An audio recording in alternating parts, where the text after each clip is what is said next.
Assalomu alaykum, hörmətli radio anlıqçılar. Erik Uyghur Radyosu'na hoş geldinler. Bugün 4. sanımız Naq Meydan'dan hazır anlatış verişke başladık.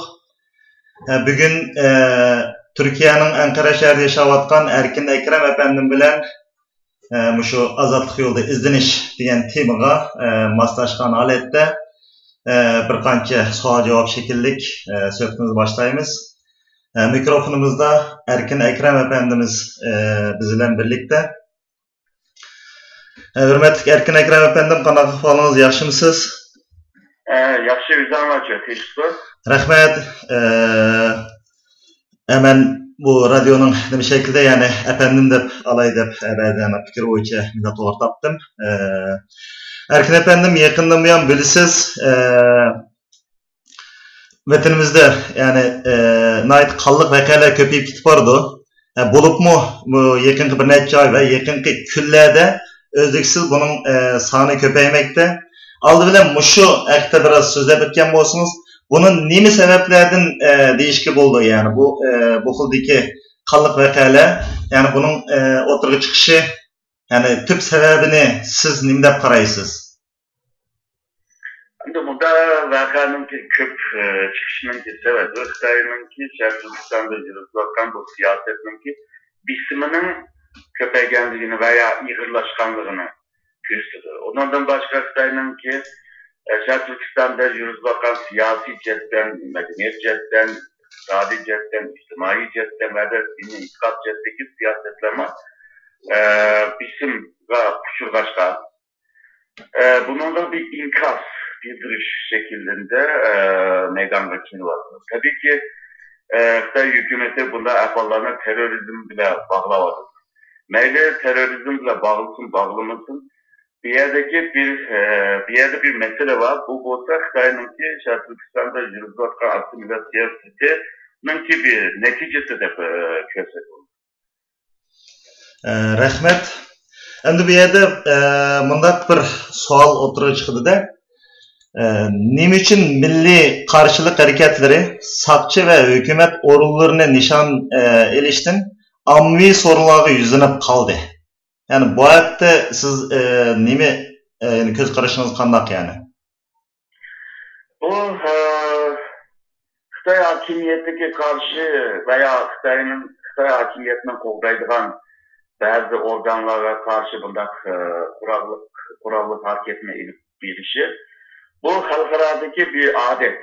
Yani sen bu hakimiyete karşı çıkan vakitte bu hakimiyetinki organlara karşı çıkan takdirde seninki haklı tarafın buludu. Bu terörizm buluş mümkün çünkü terörizmdeki bir siyasi gayesi var. Siyasi gayesini emeldaşlık için bunda kurallık hareketlerle kılındı. Bunun için bu müstemlike aslında kalan halklarına hakimiyetke karşı bunda kurallık hareketine ilip bağlı buldu. Mesela 1960'larda Birleşken Devletler'in çıkargan bir halkara kanun var.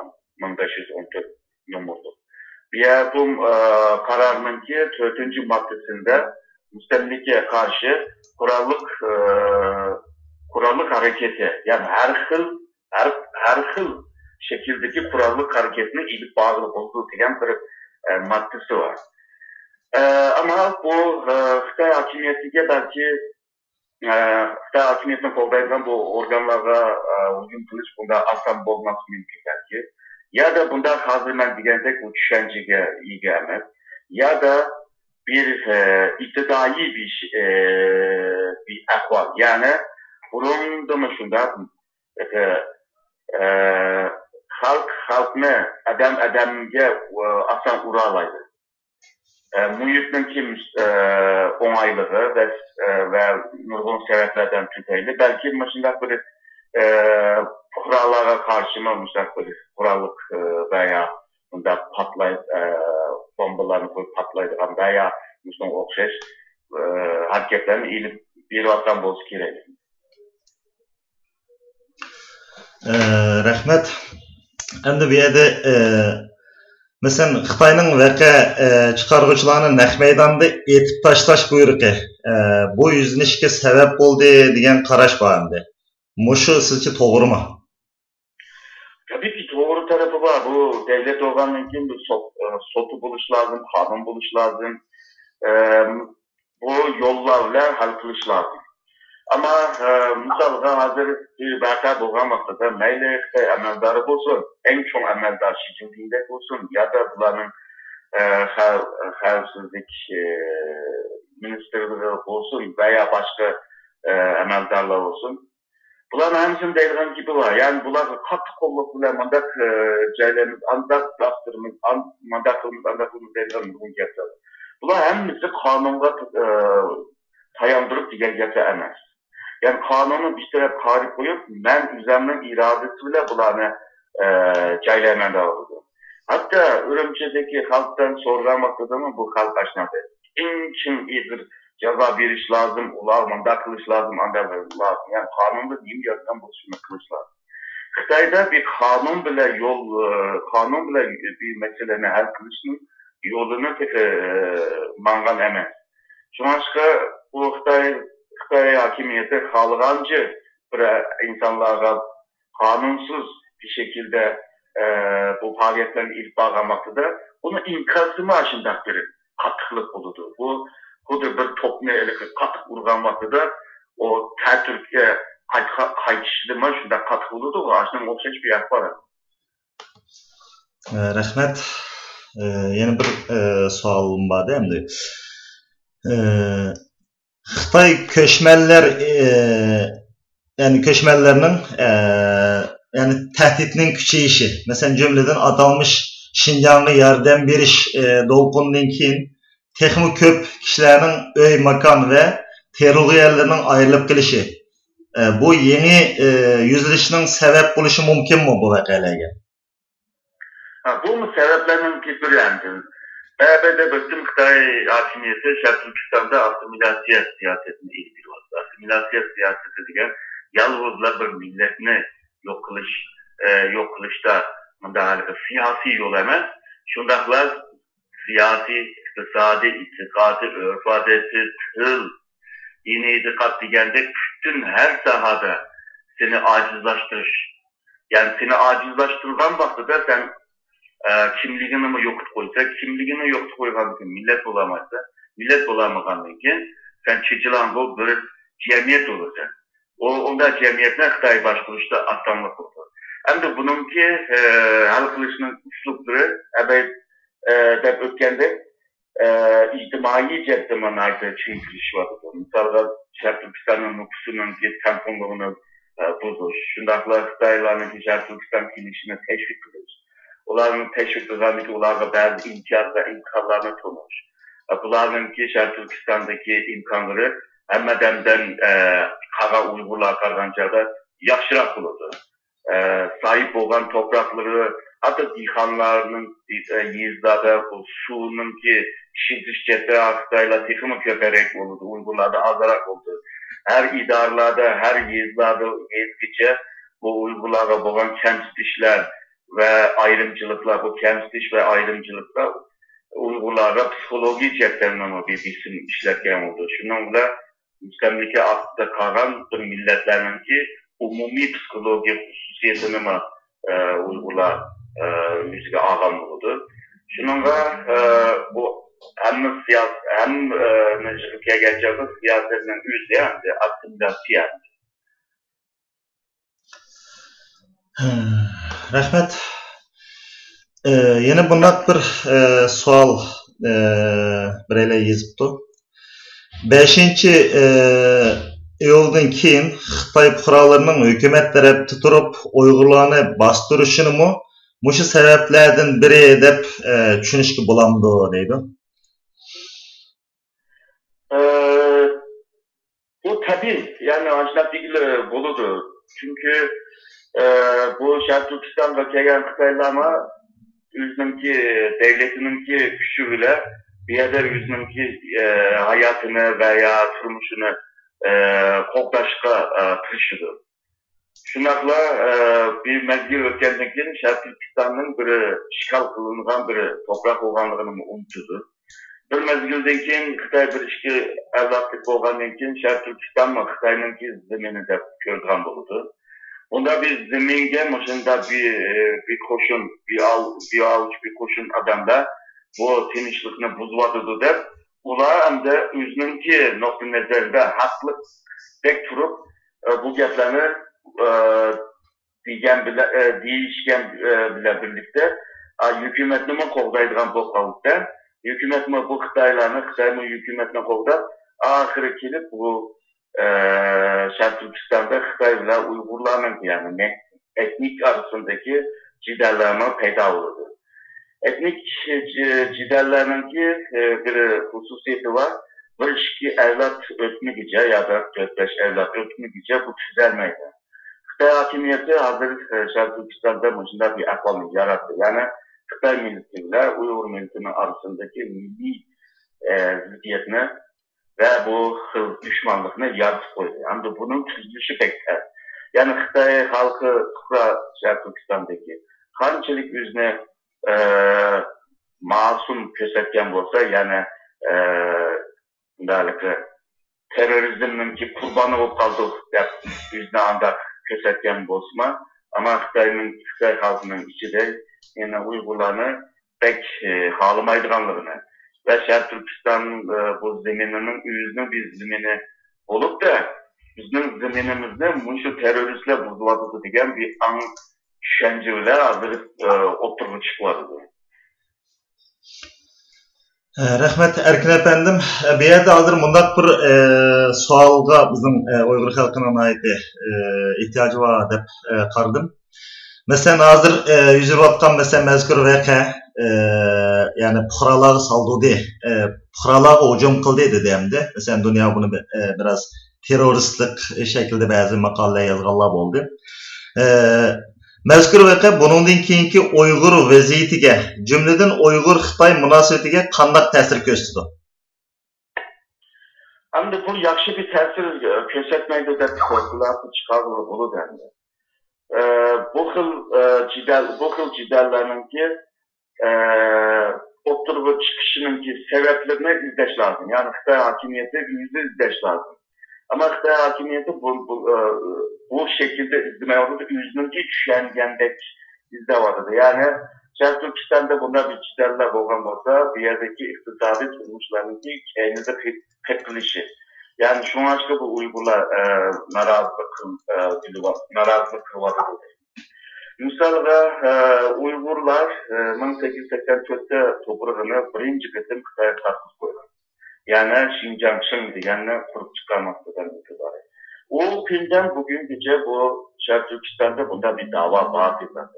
O vaqtda terrorizm degan gap bormi ya da başka bir hukm bormi, başka bir narsa yok. Ama Uygurlar bu 130 yıldan beri bu davanı kıyıladı.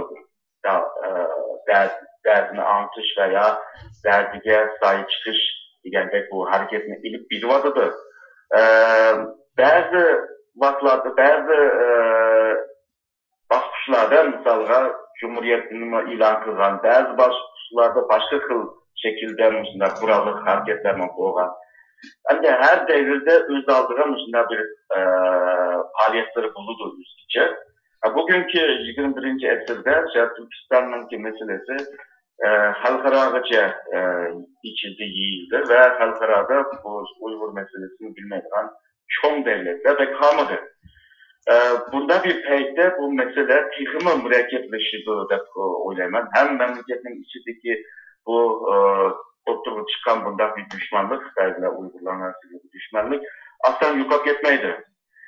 Mın Xitoyni yaxshi ko'rgan ya da amalsizlikdan ya da cho'ng kishidan kelmay turib Xitoyning hokimiyatini maqtagan ya da Xitoy haqida bir mo'jizaviy bir gaplarni qilgan odamlar bo'lsa, ichida Xitoyningki bularga qilayotgan o kamsitishni qabul qilolmaydi.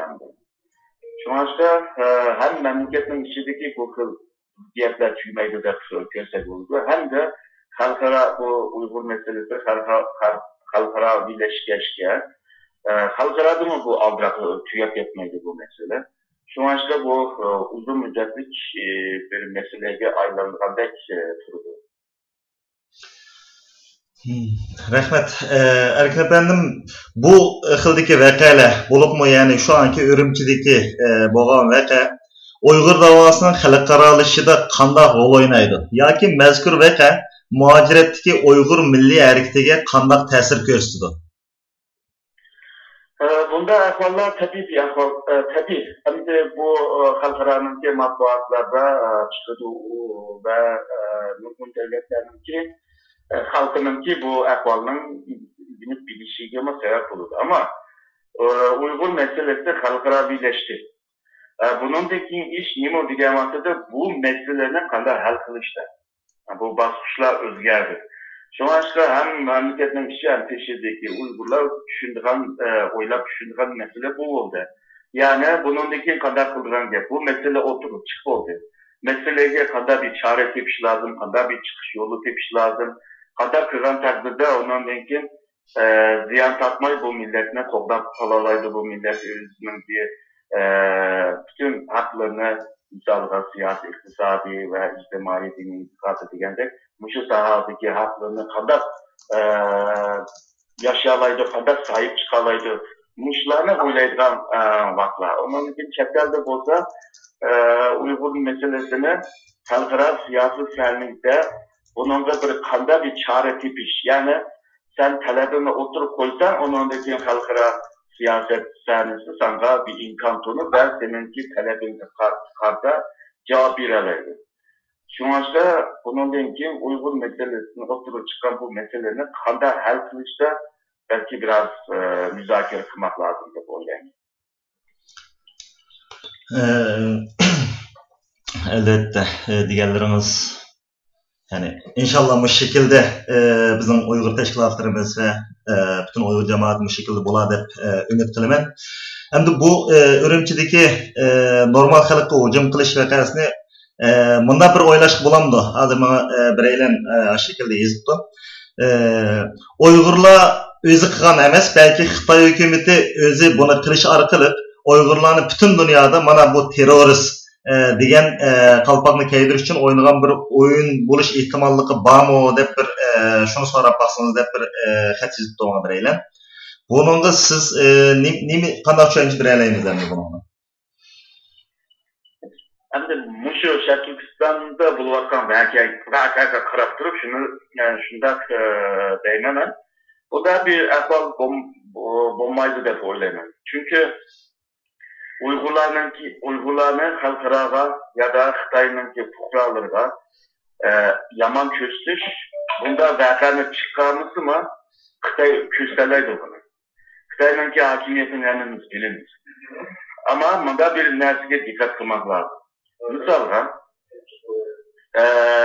bunda bir voqea chiqqan vaqtida Xitoy xalqi qarta, Uyg'ur xalqi qarta, xalqaro xalqi qarta kim eng ko'p ziyon tortadi deb bunda qargan vaqtida eng ko'p ziyon tortgan Xitoy xalqi bo'ldi. Chunki u Xitoy o'lyapti, shundaqmi? Onun için Xitoyninki muqimligi buzilyapti. Xitoyninki toprak bütünlüğü ve ilgilik hukukuga meydan okunuyordu. Bunda bir ahvol xalqaradaki Xitoyning xalqaradaki obrazı yaxshi olmaydi. Xitoy xalqining ichidagi Xitoy xalqining psixologiyasiga yaxshi bir ahvol bo'lmaydi. Misol Xitoy bunda o'ylaydi. Bu yerda bombalar patlab ketadi, astar ketaymi ishga deydigan Xitoylar paydo bo'ldi. Ondan keyin bu qanday bir hukumat ashunda top terroristni tırnak içinde işletiyordu. Aslında teröristlerin yok tamamdı. Bu kadar hakimiyeti boğan işkençiliğini biraz acizleştirdi. Yani aslında Jigit Yegence'de Xitaylar çıkarak ziyan buldu. Ondan başka Can Tümüşen ve Nurbekliler için bir isim buldu. O merkezdekiler deydi bu sizlerle başlık kılıp bu yerde sayılap koysak sizler niye için bu işini el kılamayacak uzarma bir isim buldu. Yani Jigit Yegence'de Xitoy xalqiga bo'lgan bitim, psixologik bitim ve Xitoyninki xalqaradagi obrazlama yaxshi bo'lmaydi. Çünkü xalqaro mundaq bilib bo'lgan. Sharq Turkistonda bir mesele var. Bu meseleninki sebebi Türk tilde yapılatgan Müslüman xalqininki Xitoy hakimiyetiga qarshi mustaqillik bir hareketi var deb bu cümle, mazıkı ben diyen bu cümleni halkıranınki nurgun matbuatlarda çoğun aşağıdaki akbarat teşkilatlarda bundan yazılı şunak mı? AFP olsun, Meyli Reuters olsun, bunlarınki şu en haberinin en ahırda muşu getmek kuşudur. Yine ki halkıra bunu bilir, bunda bir ahvalını bilir. Uygurlarını yaman köstüp, eğer de Musa Berkan'ı çıkargan olsa, Xitay'nınki yüzününki obrazıga ziyan bergendik. Yüzününki Şarkı Türkistan'daki başvuruş kişininki acizliğini mi köstüp koydu? Şu aşkı jırıp kelgen çağda Xitay'nınki bunda bir Berkan'ı çıkarıp Uygurlarını yaman köstüşününki acet yok. Çünkü köstü ben de evvel köstü evveldi. İşinin kılmayı durup yani bunda patlaşlarını kösetmek durup mu yaman köstülerdi. Bu vakadan keyin Xitoylar ketib o'tadi degan bir xil xabarlar masalan Undidar va yoki boshqa bir torbetlarda shunday bir narsa asli tarqalib o'tadi-da. Sizcha Xitoylar biraz azlishi mumkinmi, ketishi mumkinmi yoki bu bunday deb aytganda bu xildagi qarshilik harakatlar bag'ansiri sizcha ko'payami? Xitoylar ya'ni masalan shu bizning vatanimizda yashayotgan Xitoylar nimani his qilyotdi sizga? Ya'ni sizning ko'z qarashingiz bu asta keçip ketişi mümkün mü bular? Müşküldeki vakalarının kelip çıkışı bilen. Hazırda körünüp atkan vaka, yani Şarkı Türkistan'da yaşayotgan Xitaylarning fikirga ketişiga yetmeydi hazır. 1-2-5-10 Xitoy ketip qilish mümkün. Misalga urug' tuqqani o'ldi, o psixologiya jihatdan ig'ir zarbe aldı, zarbe yiyen Xitaylar Şarkı Türkistan'da yaşashni xohlamaymiz deb 3-4-5-10 kişi ketgan bile ama Şarkı Türkistan'da nurgun neçe milyon Xitoy var değil mi deganda. Şunaşka bu Ürümçideki patlaşlar ya da Kaşgar ya da Aksu ya da Üyerdiye'de bo'lgan vakalarda onchilikcha Xitoy tinchib ketmaydi. Çünkü bular bir yerde bir şikayetlik oldu, bir yerde mal mülk var, bir yerde buracayları var, bir yerde yaşananları var. Katkırak veya çınarak bir hareketler veya bir üzgünlük olmuşsa bular altak etmeyden. İkincisi Xitay hükümetine teşekkür var bizler şekillemede. Ve bularda bazı imtiyaz ve imkanlarına bir var. Şu maçta bazı turmuşunu da kepaganlar olsa ya da maceraperest xalqlar var, Xitaylar var, bir yer kepagan olsa ama bazı Xitaylar var, vatan millet dediğin Xitaylar var. Şarkıdan Xitay'ın ki mengü ayrılmaz bir toprağı da nişadı Çin turumu dediğin Xitaylar var. Şu maçta hazırca Xitaylar'ın aldırıp fikirlerine kitdiğin ahval olmaydı dep oylayman. Rahmet Erkin efendim bir 5 minut bir Köreşkesen efendimden aksın bir nakşa anlayılı ve bir qancha suallar var. Başkalarının yazıp atkan. Ben bularını sizin yani biraz vaktiniz almaya bir sual nakşadan bir nakşa anlayılı.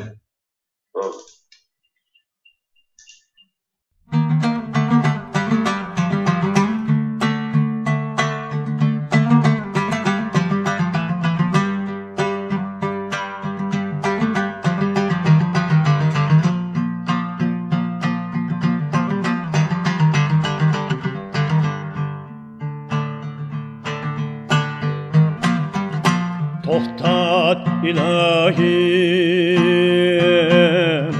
vücudun yani hasret alemde başlarım kaydı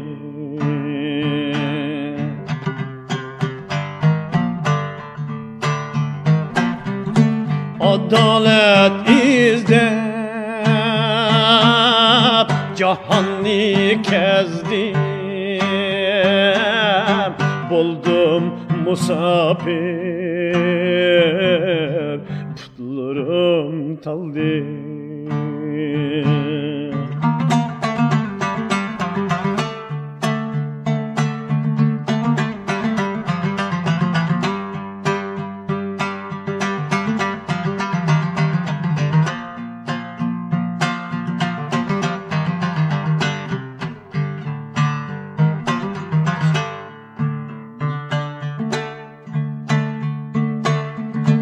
nadamet nime, hoşallık nime, mana emmisi okşaş bop kaldı.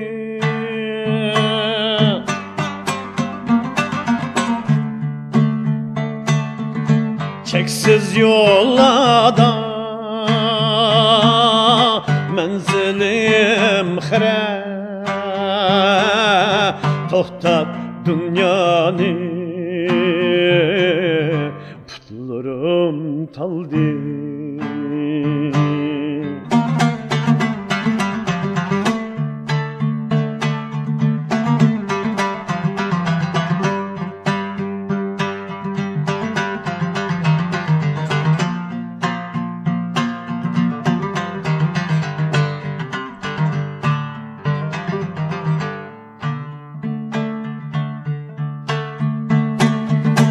Göz yaşlar aktı, hor dipti. Bu bitmez eleni kim bizge saldı?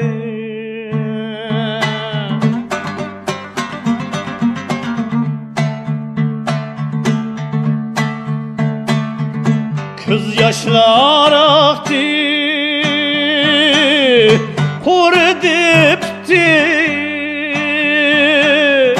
Bu bitmez eleni kim bizge saldı?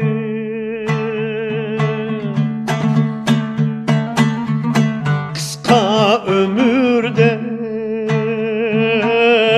memnu bir küley, nakşamlı kimler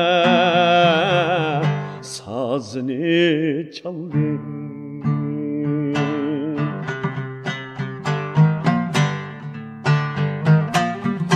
Toxtat ilahi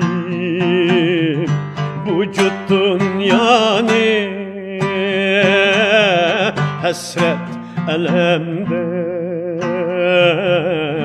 beşimbek kaydı, beşimbek kaydı.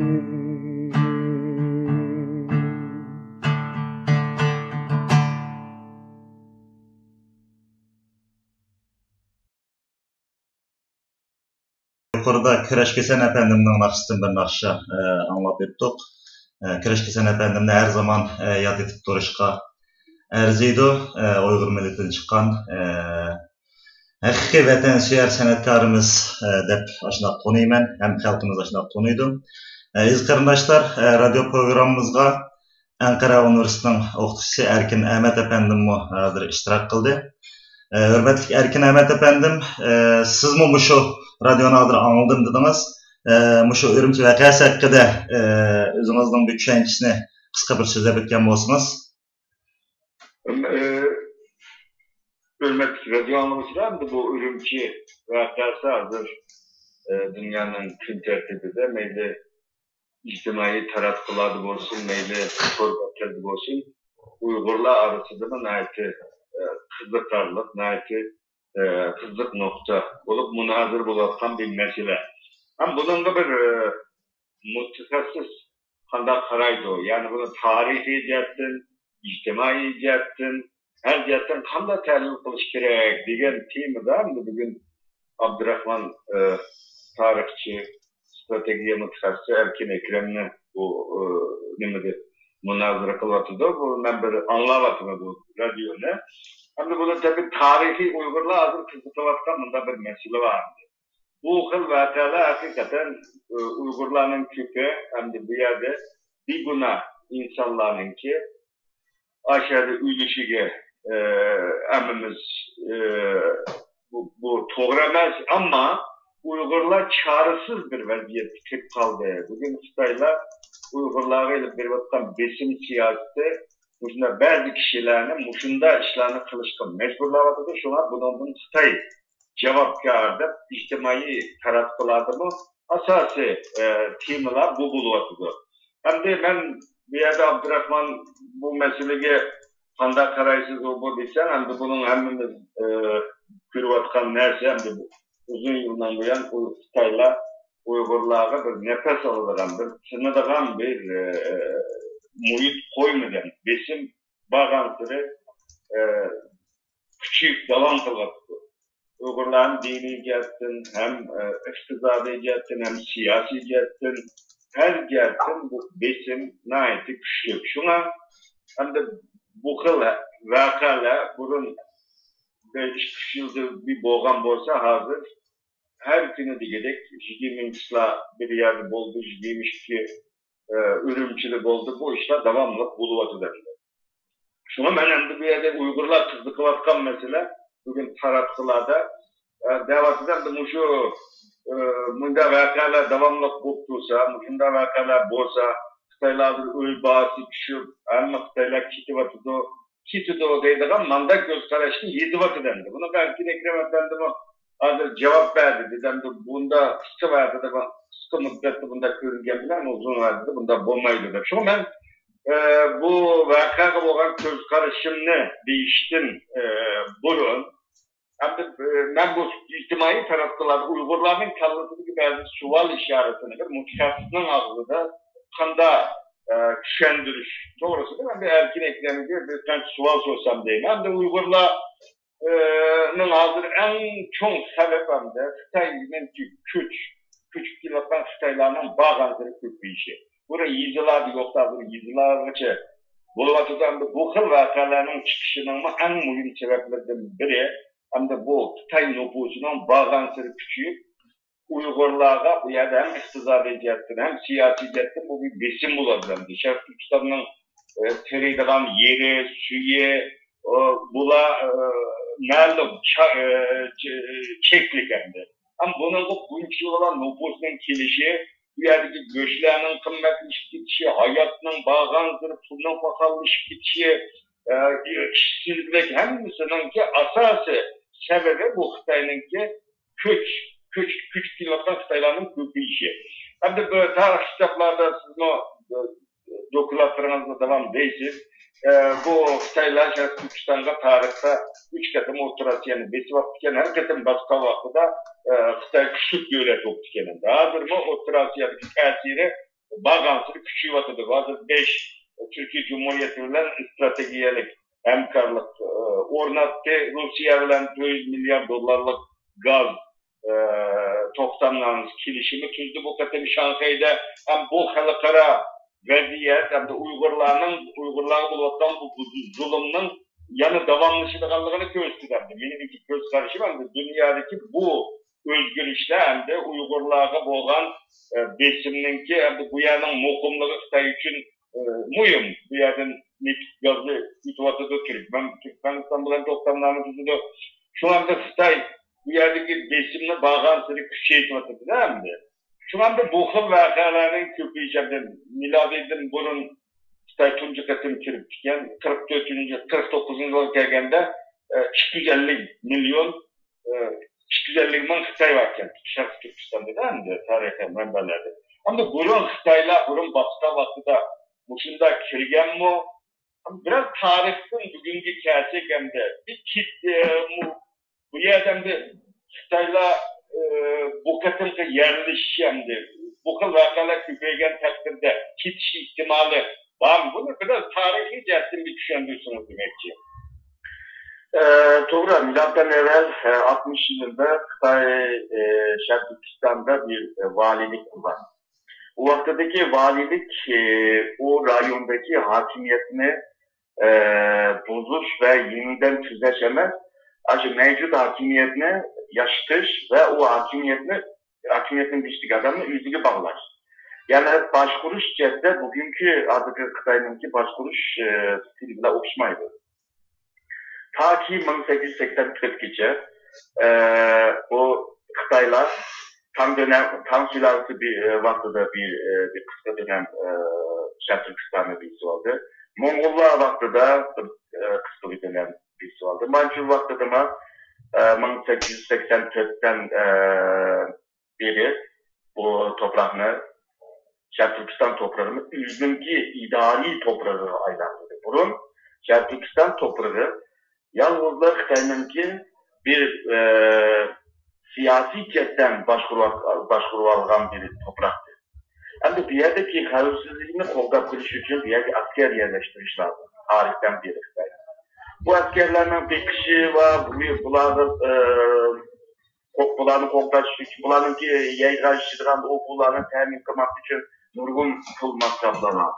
Şu başka kancılarısı vaxtıdaki Xitayla bir hem dihan hem askerde çıkın alaydıgini bir ermiye müdahaleti kıldı. Yüzünün dinini yüz tapsın diye de kıldı. Bundan bir ahval pek bomba yani uzun turamıdı çünkü bu toprak neticede yine Xitay'ınki yüzünün toprağı. Ama 84'ten bu toprak Xitay'ınki toprağı aylandı. Yani Xitay bir yerde Şincan ölçüsü diyen bir idari bir sistemini kurup çıktı. Şu aşka tarihte tarihte Xitay'ınki Şərq Türkistan'da yerleştiren Xitay'la bir vaktinci Xitay koşullar ilgili buldu. Ya ki Xitay'da bir cinayet işleyen bolsa ve o yerdeki turmuş kıyımcılıktan kurtuluş için ya da başka sebeplerden öz aldırımı da Şərq Türkistan köçep gelgen Xitaylarına bu. Şu başka pek Xitayla nüfus pek yerleştirilgen. Komutta milattan evvel 60'tan hesap kazanacakta Şərq Türkistan'a Xitay toşak geçiş lazım. Bazı Xitaylar Şərq Türkistan'da zaten asimile boğan oluşmuyor mümkün. Mesela 628'de bu Budist rahibi Xuanzang'ın ki Şərq Türkistan'dan ve Orta Asya'dan Hindistan mangalmasıda Muşu Kırgızistan'ın ki Sıkıl'ın ki tören tarafta bir mahallede 300'den çık Xitay halkı yaşamaktandır. Ve bu Xitay halkının ki yalnızla tili yüzüge kaptıdaydı. Kalan hemenimizi şu yerlik halklara aynı toptudaydı. Demek ki tarihte bunda Xitaylıman olmuş mümkün. Ama 1884'ten кейін ve bugünküce bulunmamış şu Komünist Parti'ye hakimiyeti kelgenden biri Şərq Türkistan'da yüzündeki idari bir rayonu da köy. Şu başka bir yere bütün idari sahalarında kayıt kademde bulsun hem yere Xitay'ın yerleştirişi başladı. Ve Xitay'ın yerleştirişi şunda işlik oldu ki 49'dan bugünküce 250 bin Xitay'dan hazır 10 milyon ve yakın Xitay mevcut. Ondan başka bu Şərq Türkistan'da nüfusu yığılmağan 6 milyon ve yakın Xitay'da var. Yani bunda çıkıp gelgençerde aslında Şərq Türkistan'daki nüfus cetini karasak Xitay'ın nüfusu Şərq Türkistan'lılardan al kaçan iş getirdi diyen gibi. Bundan bir teyde Xitay bir Ürümçi'deki bir patlaş ya da bir Vokzal'daki polis istasyonundaki bir vaka Nurgun Xitaylarının ki memleketine hukuk geçişine sebep olmayı da oylayın. Bazıları belki geçiş mümkün bir aile, 5 aile, 10 aile ama o Xitay'daki 10 milyon Xitay nüfusuyla siliştiğinde pek çıkamaz. Ama bundan bir ahvalına var. 79'da Xitay Vietnam'a hücum kılınacakta Sovyetler İttifakı şu Çigra'da, Xitaylılar olan Çigra'da 1 milyondan çık askerini jırıpken. Bulutma şu Kazakistan, Kırgızistan, Tacikistan, Moğolistan, şu etrafta. Şu vakıda Nurgun Xitayla işbirliği kaçkan geldi.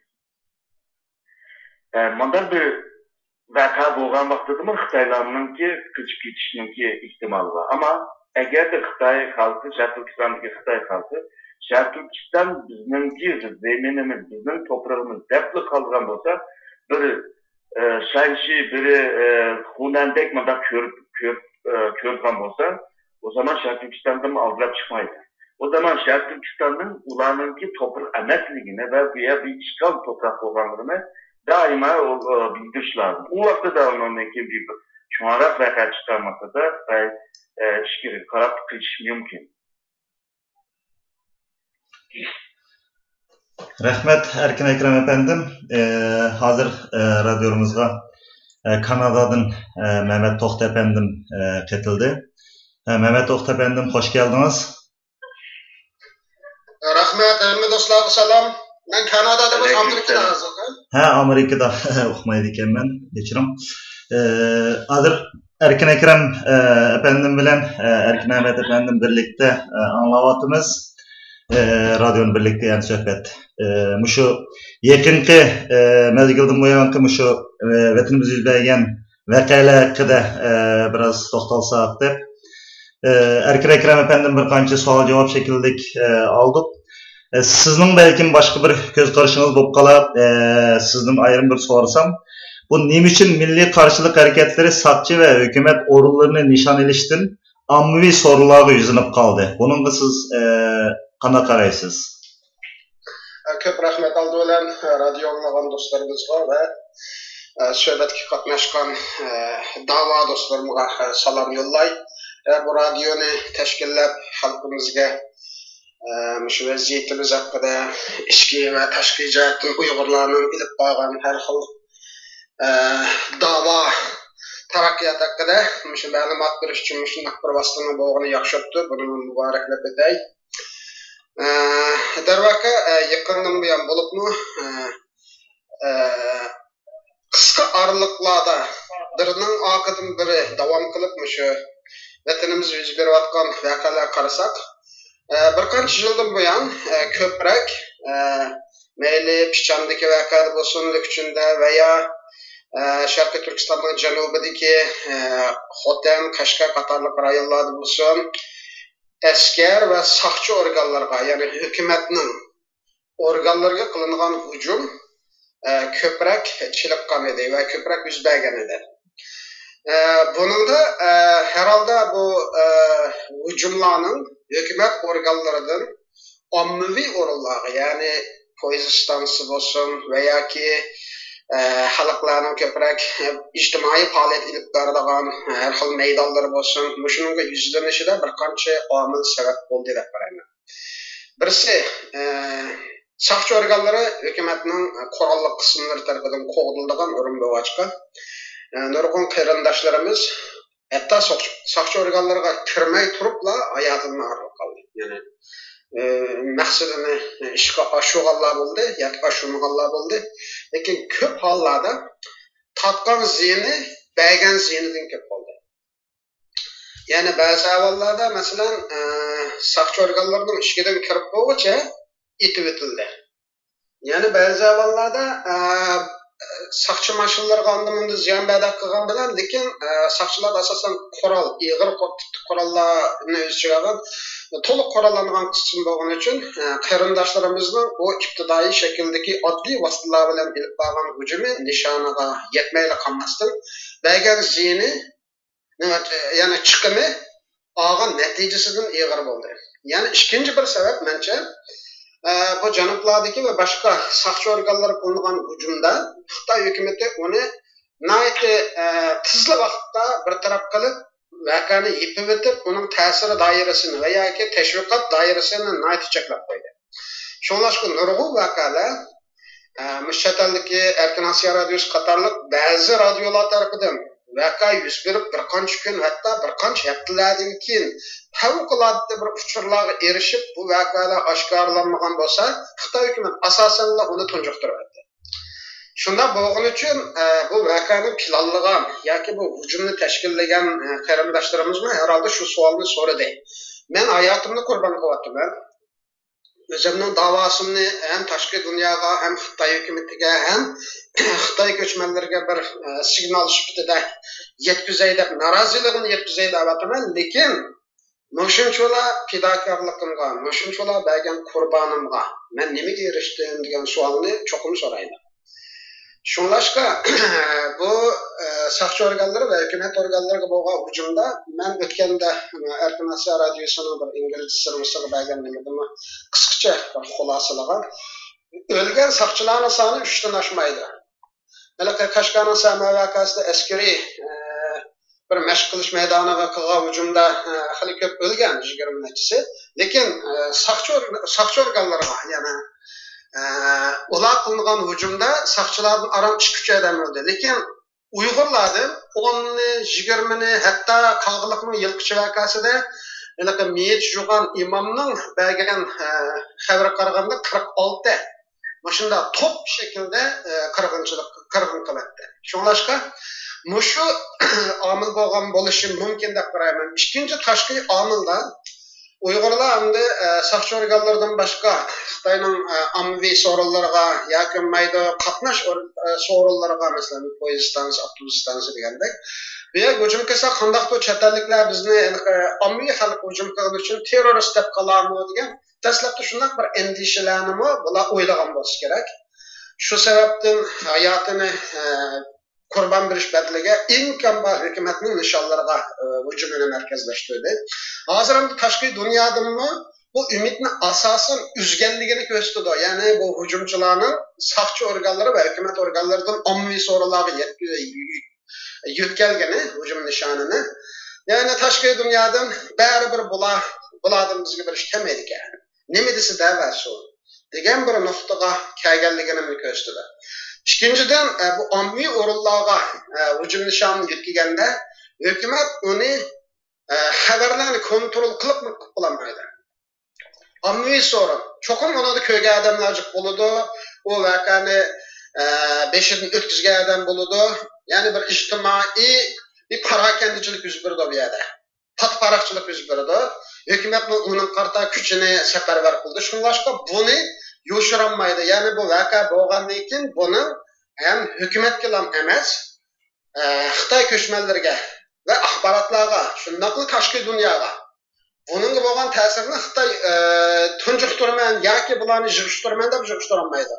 Mana shunday bir qancha ichki va tashqi sabablardan mencha hujumning nishoni saqchi va hukumat organlaridan ommaviy organlarga, ya ommaviy o'rinlarga yetkazildi deb qarayman. Rahmet Mehmet Toht efendim. Bir yerde ben hazır Erkin Ekrem efendim, Erkin Mehmet efendim ve sizden üçünlerin bir kısa bir göz karşına alsam bundan bir sual oturuş oldu. Hem de hazır vatanda bu xildagi vakalar köpüyüp oturdu. Bunun hazır mesela Uygur Amerikan torbeti olsun veya ki başka Facebook, Twitter'larda bizim Uygurlarımız chet eldeki dava içinde bo'layotganlar yoki davani belki qo'llab ketmaydiganlar tarafi olsun, belki Xitoylar yozgan bo'lishi mumkin. Ikki xil yozilyapti hozir. Bir tarafda edi, pichoq sumakka yetdi, artık başka qiladigan yo'limiz yo'q. Vatandagi Uyg'urlar nima qilsin endi? Tutib ketib qolsa, o'ldirib ketib qolsa, qo'ldan kelgunicha saqchini bulamdı, başka bulamdı, Xitoylarga bir şekilde o'zining qarshiligini bildirib, mushuni qo'ydi, mushu to'g'ri deydi. Yana bir qismi deydi, qorallık bundan qilish bilan hech narsa amalga oshmaydi. Uyg'urlarning kuchi ojiz. Xitoy xalqarodagi makinchi kuch hozir qoral jihatdan, iqtisodiy jihatdan bo'lsin bek kuchli ko'rindi. O'zini o'zi bekor qurbon qildi va chet eldagi Uyg'ur davosining xalqarolashishiga, ya'ni tinch yo'l bilan Uyg'urlarning mayli milliy mustaqillik yoki o'z taxtini o'zi belgilash va yoki haqiqiy avtonomiyani berib Uyg'urlarning erkinligini qo'lga olish tashabbusida yo'l menayotganlarning yo'lini taqab qo'yayotdi deydigan ba'zilari saqchini o'ltasi bo'ladi, hukumat doiralarini patlasi bo'ladi, bu Xitoy chiqib ketish kerakdir bizning vatanimizdan. Ammo normal xalqdan nima gunoh deydigan har xil talash tortishlar bo'layotdi. Buning sizlarning uchunlarni ko'z qarash qanday, ya'ni qanday shariylash kerak buni?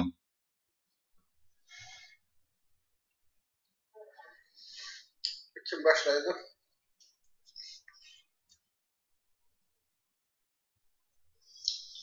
Hello. Erkin Mehmet efendim, siz bağma? Merhaba. Bir sonla bir fikir, özünlerin oylagan bir fikirlerini oturup koysanlar, elbette bu biraz nazik tema buluş mümkün, ama bunun yani sizlerin göz karışanlar, yani hakikat neyim o yani, neyim buluş gerekti? Selamun aleyküm, Mehmet Dostum'da evvel yakışımı. Evet, tüzlük mü erken, yakışı mı? Yakışı, bu radyoda görüştüğümüz yakışı oldu.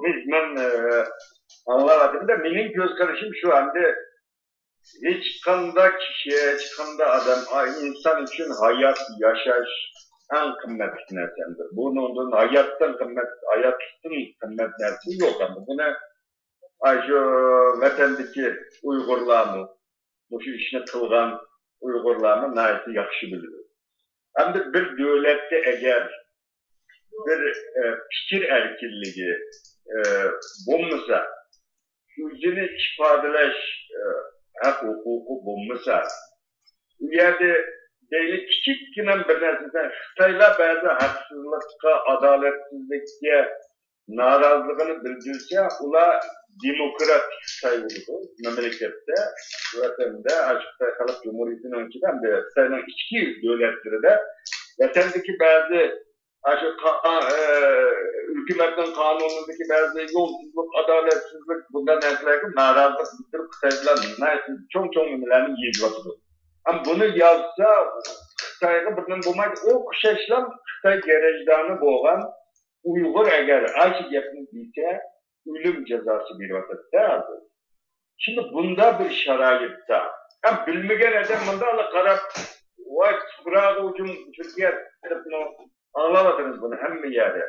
Hem de dünya, bugün dünyadan da terörizm hukumu hem de devletin ucuge köre terörist vardı. Bazı devlet için terörist de izahlagan nerse, başka devletlerde o başkası. Hazır o Xitay, kendisinde kızıl çırağını ötken adamını öldürüp itip onu terörist de nem kıldı, şu yiğide de üzü öldürüp itip durup yani 4-500 adamın dolap olarak kısaltlardı değil mi? Bu arka körünün içine, bu vatanda buluvattan, Şarkıkısal'da Xitay kılıvattan bu besimini bunda bilmegen adam, mandala karaşta bu olmaydı o değildi. Ama bir devlet eğer özünün halkıya fikir erkinliği beğenirse, onunla itikat erkinliği, hatta özünün anısının tuğulgan vaxtıda öğrengen o anı tilini kollayış, anı tilini işletiş hukukunu beğenirse, ama bu Uygur nasıl önemli? Şuna elbette biz Xitay'ın kurallarının uyuşununu sağlamayız. Mesela ben şahsen o yerde hiç kandan ne Uygur ölsün ne Xitay ölsün. Yani bizim özümüzden vatanı da erkin, azat, yaşaylı. Xitay'ın özünden tuttuğu kadar erkin yaşasın. O yerde devlet terörümü bulmuşsun. Devlet mi onda şiddet, zoravallık işletip Uygurlarını izmişsin. Uygurlarının da işte kılmışsın. Benim arzum bu. Ama bu ballarını muşuna kılışka mecburladan bu Xitay hükümeti, cevapkar Xitay hükümeti yüzden siyasını gözden küçülüşü lazım da boylayma benimki. Şahsi göz karışım bu. Xitay çokum bu vakaların ki Şark Türkistan devletlerden siyasını gözden küçülüşü lazım. Bir yerdeki haksızlık, adaletsizlik, zulümle azaytışı lazım. Bunda boğan takdirde otomatik alda bunda işlem olmaydı. Uygur'un tarihinde yüzünü öldürüp ucumu yoktu yani. Ben hiçbir zaman anlamadım, okumadım, körmedim, bizden kelimede yoktu. Zaten bıçak olan, açıkçası bıçak olan ucum kılıdı bizde. Uygurların ki kültüründe bıçak var. Ondan başka da bomba ularla ucum kılıdılar yok. Bunu mecburlardan bu amillerin, bunun cevapkarı Xitay hükümeti şu Xitay bu siyasetini özgertişi lazım da boylaymış. Rahmet. Erkin Ekrem efendim, sizin bir fikrinizi anlap baksak. Başta hemenlerle selam yollayıp. Hemenlerle selamünaleyküm. Bu madde karış lazım bu meseleye. Eğer de bu bir patlaş ya da Xitay'ın örtüşmeyi kandak üstüyle örtüşmesin Xitay çağlarını.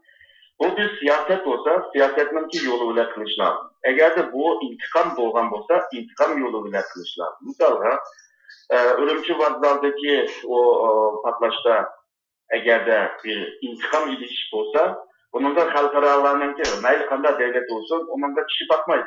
Çünkü bu bir yerde bir siyasi gayesiyle kılıngan bir işleme.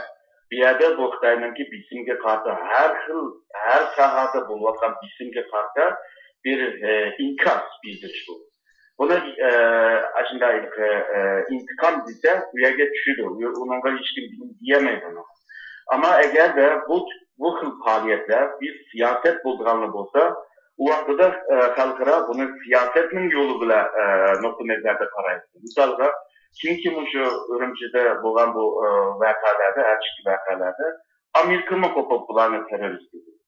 Türkiye mi her ikisi mi terörist deb e'lon qildi. Yani xalqarada bundaq fuqarolarninki, bir gunoh haqlarninki qilinma tüküşünü normalde terörizm deb qaraydi. Terörizm hem de xalqarada hemmisi ortak karşı çıkırgan bir mesele. Olup mu devletninki seviyesinde. Ama devletninki aslı karanlık yerde o başka bir mesele. Ya da başka işler mağdurlandı.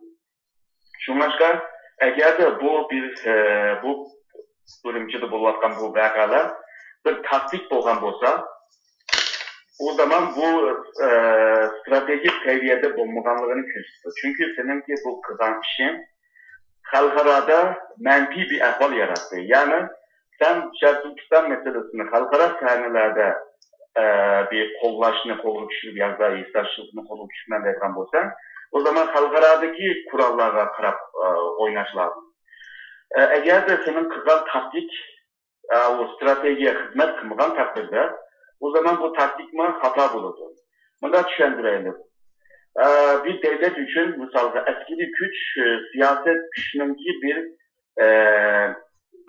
işitiş usulü, yani en ahırda işitilen usulü mesela askerler. Misalda bu azatlık teşkilatı ve kişinin teşkilatına karaygan olsa, bunda katı kolluk ya da kurallık hareketler siyasi emellerine erişi için kılvatkan bir usul. Eğer de kılgan bu katı hareketlerin, eğer de seninki siyasi emellerine doğru kemeye kalsa, o vakitte bu iş hata olur. Yani siyaset çeşitini beyliren olsa, bu bandak olur. Eğer de biz yalnızlar, halkların arasındaki bu narazılık ve Xitayning hükümetindeki uygulara boğan kemsizlik isim den tüpeyli bir inkaz, bir intikam boğan olsa, onunki yolu yani başkaça olurdu. Şu başka şekeldeki teşkilat olsun, meyli içindeki teşkilatlar olsun, bunlar bunu halklara yakşı konuşturuş lazım. Olmazsa yalnızlar Ürümçide çıkan bu vakaya karapla halkara onu yüzününki köz karşılarla onunla bağa bireleydi. Onu tamgılaydı, tamgılıydı. Yani sen teröristin. Ve kelgüsündeki uygun faaliyetler gibi pek çok bir faydası olmaydı da oylayman. Şu başka bazı halkara siyasette bazı nesler ilgili olurdu, kırlı olmaydı. Bazı nesler kırlı olurdu, ilgili olmaydı. Bunun da dikkat kılıp siyasetçiler bunun dikkat kılıp belki işine ilgili bir iş lazım deb oylayman. Rahmet, Mehmet Dost efendim, sizin bir fikirlerinizden alsak. Köp rahmet. Dostumuz Erkin Ahmet ve dostumuz Erkin Akram etraflık bayanım kıldı. Bana deydiğin köp gepme kalmadı. Şundan sonra özümün oylaganlarımını uzundum buyan teşkilatlar içinde teşkili hizmetler, şunun okşaş vakalar bolsa, özümüzden faaliyette dairesi taşkı dünyadan mahal suallara duş gelgen birisi buluş gittim bilen. Yani hazırki teşkilatlarımızın belki inkaslarını ve taşkı dünyanın vatanda buluvatkan vakalar kaytuğa inkaslarını mı matbuatını hal vasıtalardan yakından izleymen. Menimce bir qancha narsani tilga ilish lazım. Birisi dunyodagi bizga o'xshash ezilgan millatlarning tarixiga qarasak, ularda o'zini ifodalaydigan hech qanday boshqa yo'l qolmaganda ko'plari mush usul bo'yicha mush yo'lni tutgan. Ya'ni zo'ravonlik yo'lini tutgan. Yakınki tarixlarda masalan Falastin tarixini qarasakmi, hozirgacha bu davomlashyapti, biroz jinjitlik qolgan bilan ya dunyoning boshqa yerlarida, hatto Yevropada bo'lsin, xilma-xil yerlarda bu ahvollar texchi mavjud. Potensiali kuchli va texchi mavjud. Bu bir. Ikkinchidan, tunigan terroristlar bugun boshqacha atalg'ular bilan, hatto tinchlikparvar deb atalgan, hatto Nobel mukofoti bilan mukofotlangan ahvollarni yaqinqi biz yetilib o'sgan tarixda yuz berdi. Yasir Arafat terroristi Nobel mukofoti oldi.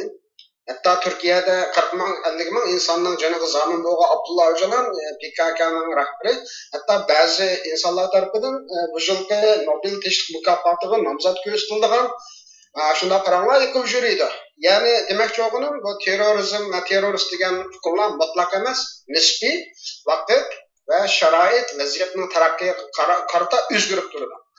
Endi tashqi dunyo inkasi qarasak, o'tganki kunning vaqasidami Amerika ikki qatam buni terrorizm deyishga unamadi va eng oxiri Xitoylarning har xil besim bilan uni terrorizmda tashqi ishlar ministrligidan tilga oldi. U to'g'ri.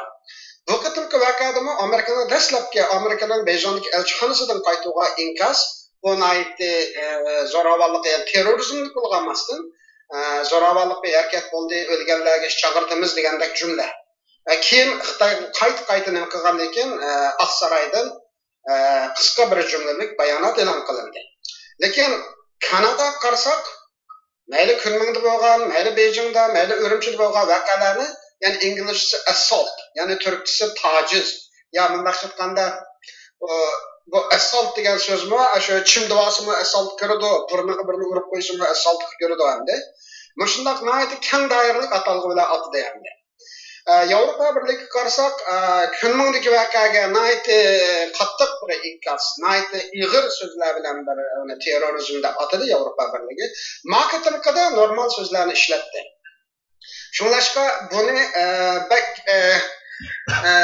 hozirgi Xitoyning eshivatgan siyosiy va iqtisodiy kuchi va bo'lib Ukraina voqeasi va Amerikaning va Yevropa Birligining beshini ag'darayotgan Shimoliy Koreya qatorliq va Irondagi atom yadro qurollari qatorliq masalalarda Xitoyga bo'lgan ehtiyoj sababidir.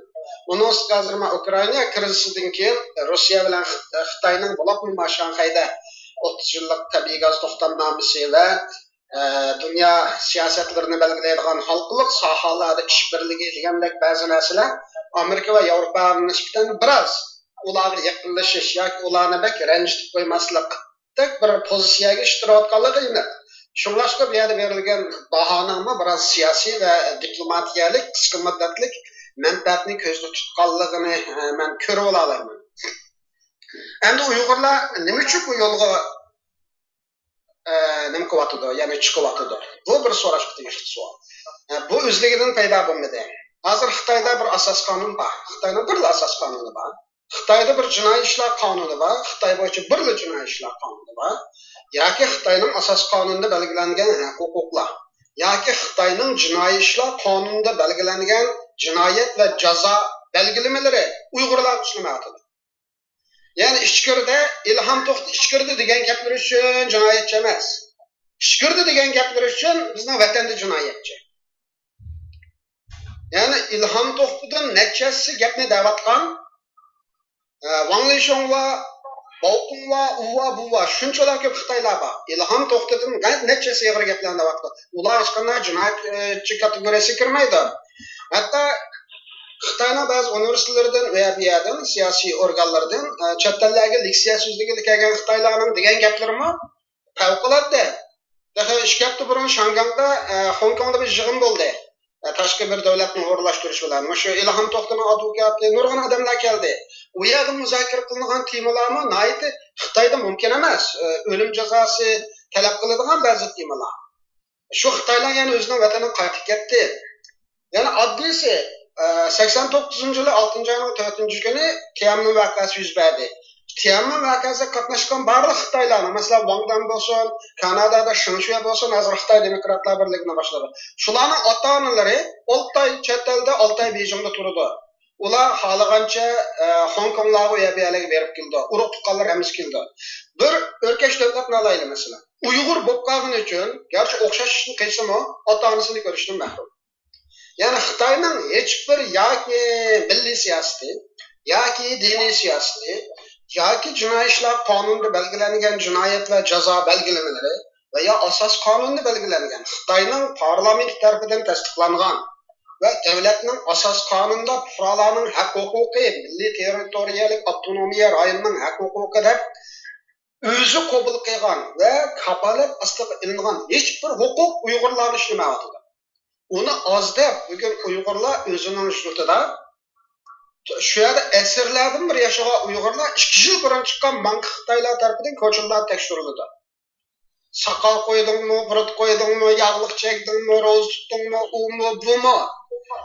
Avtobuslarda ketayotgan Uyg'urlarni Xitoylar xalqi tekshirib, bunda bir beshini ko'tarib qarab qo'yish, shu yerda urib tumbalab, shunda ig'ir zo'ravonlik. Ya'ni Xitoylar bu masalada ko'chman Xitoylarning u yerdagi hokimiyatini tiklash uchun yerlik Uyg'urlarni haddidan ziyod besyapti. Bularning haq huquqlarini o'zlarining asos qonuni bilan teng deb sandiqyapti.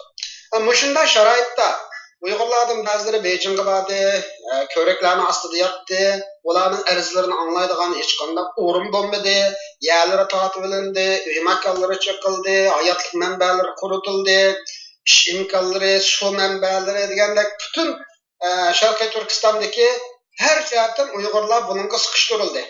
Hozir masalan avtonom rayonlik hukumatdan eng to'banki yerlik hukumat kuchlaydigan o'tganda bir status ko'rgandim, manbasi shu Xitoylarning o'zlarining nimasida. Hukumat organlarida, bu hukumat organ deganimiz yolg'iz siyosiy organlar emas, hukumat muoshda aqtadigan, masalan pochtaxonadan tutayli bankalargacha. Shu o'rinlarda ishlaydigan Uyg'urlarning nisbati hozir 17% chiqqan. Bizning yurtlarda hozir bankka kirganlar Xitoy tuzilmasi hech qanday ishni qila olmaydi. To'ldirdigan anketlardan boshqa hammasi Xitoy to'ldirmasi hech qila olmaydi. Ya'ni bu nayda ig'ir bir ahvol. Ya'ni bu avtonomiya qonuniga xilaf. Uning ustiga hozir Uyg'urlarning bo'libmi, shu bexatarlik, o'si busi degan bahonalar bilan har kuni bozak qilinish ko'rib turish, har kuni xorlanish, har kuni dapsanda qilinish. Bu Uyg'urlarni mushundaq bir girdobga yetalab keldi. Buning burungi boshqa so'zlagan do'stlarimiz degandek, bu voqealar o'ttirib chiqqan bo'lsa, Xitoyning siyosatiga berilgan inkas. Endi biz bu yerda turib, uni xilma-xil shakldan analiz qilamiz. Andaq bo'ldi, mandaq bo'ldi. To'g'ri, har o'xshamagan tarafdan analiz qilsak, o'xshamagan natijaga erishamiz. Lekin mening tushunchamda bu voqealar endi boshlandi, bundan keyin ham taraqqiy qiladi. Va endişelenme, lekin bu bir reallik, bu taraqqiy qildi.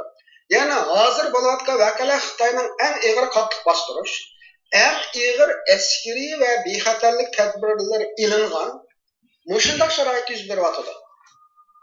Unda bo'lg'il uchun, ya'ni buda qatimqi Xitoylarning nimasi qarasaqmi, texmo beshigida ujuq turish, to'mir mush bilan urush, nayta tabiiy bir davlat ishlatmaydigan, bir davlat har qanday, ya'ni fuqarolar jinoyat o'tkazdi har qanday davlatda. Fuqaroning o'tkazgan jinoyati jinoiy ishlar qonuni bo'yicha bir taraf qilinadi. Lekin fuqaro jinoyat o'tkazdi deb uningga qarshi tadbir olish uchun davlat jinoyat o'tkazolmaydi. Hozir Xitoyda bo'layotgani davlat jinoyat o'tkazyapti, uning savol so'rog'i yo'q. Shunlashqa hamda buning tashqi dunyodagi inkosini bo'lishidan qat'iy nazar. Andan keyin ular balkim bunchalik bizchilik atrofli o'ylash va ya masalalarni mulohaza qilish imkoniga egadir yoki ega emasdir. Nim bo'lishidan qat'iy nazar men bundan keyin bo'libmi Xitoy ko'chmanlariga qartilgan hujumning texnik kuchaydiganligini bilaman. Chunki hozir ko'pligan Uyg'urlarda Xitoy ko'chmanlarini hukumatning bir partiyasi deb qaraydigan ko'zqarash shakllandi. Sababi Angliya masalan nimani besib oldi? Hindistonni besib olgan. Shu vaqtida Hindistonning mustaqillik urush davomida inglizlardan Hindistonni qo'llaydiganlar chiqqan. Bugun Falastin masalasida Isroilning o'zidagi isroilliklar Falastinni qo'llaydiganlar qilishibdi. Bu voqealar nayt ko'p uchraydi. Burungi sobiq Sovet ittifoqi va hozirgi davrlardami O'rta Asiyodagi va bizning Turk jumhuriyatlarining mustaqil shularni qo'llaganlar chiqqan. Ammo Xitoy fuqarolari qarasak, Xitoyning siyosatining shunchalar ashadiyligini biladi. Uyg'urlarga haqsizlik qilinganligini biladi. Ammo shu yerda bu Xitoylar hech bir zaman Uyg'urlarga istashlik qilib boqmadi ko'chmanlar. Hukumat bilan mo'rini-mo'riga taraf turyapti. Askar bilan turavatıdı. Hatta askerlerge, sapçılarga yol gösterip Uygurlarını gösterip nişan kılıp. Yani hükümet ve sapçılar bilen siyasi ve başka cihetlerden pozisiya birligini tutuşar kılıp bu nimeden faydalanatıdı Xitay. Xitayning menfaati hükümetning siyasetini qo'llash bilan, hükümet bilan tang mushtini turib Uyg'urlarga hujum qilish bilan mushunga parallellikka ega bo'lib qoldi. Shunlashqa Uyg'urlarni hozir fuqarolarni shu hükümetning bir partisi deb qaraydigan ahvol aniq. Uylarni tortayotganlar hükümetning siyosati bo'lgan bilan amaliyotda hükümetning siyosatini ijro qilayotganlar shu Xitoy fuqarolari. Uylarni shu Xitoy fuqarolariga tortqizib qo'yapti, yerlarini shu ko'zga ko'ringan bir narsa bu. Reallik. Hükümetler kendine kaldı bu vakanın. Lekin gündelik reallikta şu Xitaylar bilan bular kündükün uçuruşup bu şu naqçılıklarını görüdü. Şunlaşqa tashkil qilyapti bundan keyin bunga texnik chanroq inkos qaytirishi mumkin. U aniq. Vatanda bu vakanni to'xtamay texnik avjiga chiqishi mumkin. Umi aniq. Xitoylar texnik bostirib yana bundan ortiq nima gapirdi uni bilmaymiz. Bu shu Urumchi vakasidan keyin o'tirib chiqqan ko'rinish qarsak, bir davlat urushidan qilsa unchilar askar safarbar qilmaydi. Maşınçılık alet turda. Şunlaşqa yani bazı jihatlarning afsusimiz insonlar o'lidi. Lekin bu yer yana Xitoy hukumatiga chaqiriq qilish lozim. Xitoydagi biroz erkinlik suyar veya liberal tushunchadagi Xitoydaning ziyolilari va jamiyat arboblariga, siyosatchilarga shuni chaqiriq qilish lozim. Bu qattiq bostirish bilan Uyg'urlarning texnik g'azavi kuchaydi. Xitoy bilan ötenmezlikdek bu iddia texmo çınlaydı. Xitay bu 3 millik aşıdı. Bu evlatga miras kalıdı. Tarihi vakalar asla unutulmaydı. Viyagi mesuliyet birinci olarak Xitay hükümetiga düşüdü. Çünkü siyasetni şular belgileydi. Çınglatılganmış olar, boşaltılganmış olar. Bular hiç olmasa 84-yılı qabul qilgan ve icraat qo'ygan Milliy territoriyalik avtonomiya qonuniga hech olmasa shuni qaytib kelish kerak. Xitoy ko'chmanlarini bir taraf qilish kerak, tortilgan yerlarni, cheklangan huquqlarni, ya'ni Xitoy bu yer mening zeminim deb qarasa, u fuqarolarni mening fuqarom deb qarasa, o'zining qonunini shularga o'xshash ijro qilish kerak. Mana qisqa muddatda endi Xitoyning mushu bir siyosatlar orqali vaziyat biroz yengillandiki deb o'ylayman. Bu Abdurrahman. Erkin efendim, anladınız.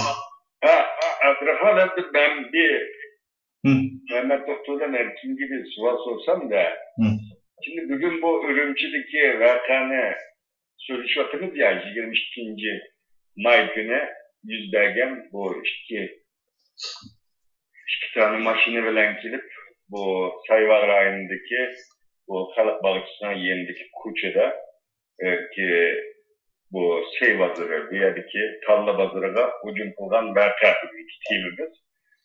Şu an bu vakadan bunun tünügün bu içtimai taraflarda, onundaki halkara akbarat vasıtaları da bu Xitay'ınki besin bilen Pakistan'ınki bu 21. sıra Veziristan'la bir harbi hareket elip bağallığı bir yerde 80 bu Uygur nime demekti ama Özbekler ve Uygurlarını da gezitiyor bazı gezitlerde.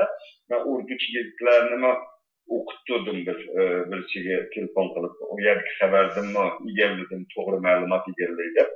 Yani 21. sıra Xitay'dan mesela Veziristan'da operasyon harbi hareket edip bağallığı bir yerde 85 etrafında Özbek Uygur'un öldürülgenliği haber kılındı. Bu vakadan keyin 22. sıra bu hücum oldu Ürümçi'de. Şuna bazı içtimai taraflarda bu bir intikam eliş için aşağıda öldürülgen kişilerinin intikamını eliş için bazı kişiler kılgan bir harekette şunda terliler çıkmıştı. Bunun da Doktor Erkin Ekrem Kanda Karay'da, Mehmet Doktor Kanda Karay'da bu hakkı göz karışımlarını bir defaksanlar. Ben Derman. Sen başla. Bu siyaset şundakla bir senet. Məqsəd gayesini, siyasi gayesini əmələ aşırış için işlerken bir senet. Siyaset şundakla bir ilim, şununla ilmi siyasetini ilip giriş lazım. Eğer de Şərq Türkistan'da meydana kelgan bu ahvallar, vakalar bir siyasetinin ki bir neticesi olan olsa, bu vaxtda siyasetini oçuq deyiş lazım. Hazır oturup çıkan ahvallarda biz o vakayını yaratan kişiler ya da onunki alağını dostlarının nimi için bu faaliyetin kırganlığı hakkında halkaraga burada beyan kılınıyor. Ya da biz uçmuduk. Şunun bir yerde naiti siyasi ifadeler naiti moyu. Mesela Şark Türkistan bir müstemlike rayonu. Müstemlike rayonu Boğaç'ta bu 1960'larda Birleşken Devletler'in çıkargan 1514. numurluk halkara kanununun 4. maddesine tayin durup Uygur halkı Xitay'ını meyli bu fıkra olsun, meyli bu nime asker olsun, meyli kim olsun, ularga kurallık mücadele, hareket, küreş kılalaydıganlığını ruhsat bergen bir yerde. Ama bir yerdeki Şark Türkistan bir müstemlike rayon buluş lazım. Bu sebeple Xitay katiyen Şark Türkistan'ı bir müstemlike rayon demeydi. İkincisi misalga, Ürümçideki vakalarını esas alan çağda Xitay fukralarını öldürdü. Diyen gap siyasiye masmu ya ki Xitay köşmenlerine karşı bundan bir faaliyetini ifade diyen maksada siyasi cidden tihmi paylaşma. Çünkü siyasetin maksatı en az ziyan verip en çok paylaş. Yani maksatını, gayeni amelga aşırır. Eğer de müşrik cidden oylayacağım olsa bu bir faaliyette kılışının aldı da çokum bunu bir halkaraga beyan kılış lazım. Meyli şu Turpan'daki vakalar olsun, Kaşgar, Yerken, Hotel'deki vakalar olsun. Köpüncüsünün ki, gayesinin ki uçuk bulganlığını ya da o dimigenliğini körüvatımız. Bunu nereden körüvatımız? Halkara matbuatlarda körüvatımız. Halkaranın ki çoğun ajanslarının ki haberleri de körüvatımız. Yani bu ne diyor? Özleri yüzüvatkanlar var. Haberini tüytük olup, ahırda bir yerde Xitay'a narazı da bulungan halklar bunda faaliyetini ilip bir vadıdır. Şu an eğer de bu bir siyaset olsa çokum siyasetin tılıvıyla yapılış lazım hem de. Ama bu başka bir dihanın gibi işi ya da bir kemsitiş veya ayrımcılık uçuraklagan bir Uygur'un ki açıktan kılgan işi ise o başka bir nesli kırıkta. Şunu bu naiti muyum. Hem de siyasetçiler bunda vakalarına çokum yüzündeki siyasi formatlarına, o kurallarına, o kliplerine bunu ekiliş lazım. Eklenmeyen vakitte başka bir yoluna ilip man dendi. Xitay hakimiyetine buna aşı yolga, yüzünün isteyen yolga ilip man dendi. Hem de bu Pakistan'ınki ve Ürümçi'deki vakalan kelse bu Pakistan Cumhuriyeti nimige Şangay'a bağlanmış. Şangay bağlanmış yardımı ortak mıcı üç kişiye karşı küreş kıldıganlığını işledeme değişken. Ondan evvel mi bu sayılamdan tepeyli bular hemkarlık kılamıdır. Ondan evvel mi Pakistan bile Xitay arasında Şark Türkistan'daki güçlere karşı bir tedbir ilişkide kilişkenti bular. Ama Pakistan'daki ahvalı Xitay'ınki oylagandek olması mümkün. Çünkü Pakistan'ınki meyli etkileyecektir, siyasi, iktisadi, kıl cemiyetler ve rayon karakterlik mürekkep ahvallar var. Yani Xitay'daki bir başlıklarla başlık kitleyen bir yer emek. Şu an bazen belki hazırda Özbekistan'dan çıkan vakalarla okşaşımdan bir nimler çıkışı mümkün. Yani bu bir zaman cepten diğer vakitte bir matlaşıp görüngen ahvallar. Belki de şu edemen diyecek belki bu kilişimden bir neticesi de görmen. Çünkü o yerdeki vakalarının ki tefsili ahvallarını pek bilmeyiz. Bu vakaların kılışının altı da ya da kılvatkan cereyanda halkaraga bildiriş lazımdı. Biz mada bir gayeyle mada bir iş kılvatın diyenler. Ama onu bilmeyenlik bazen bu meseleler hakkında bir mülahaza ya da bir bahalaş onay bulmaydandı.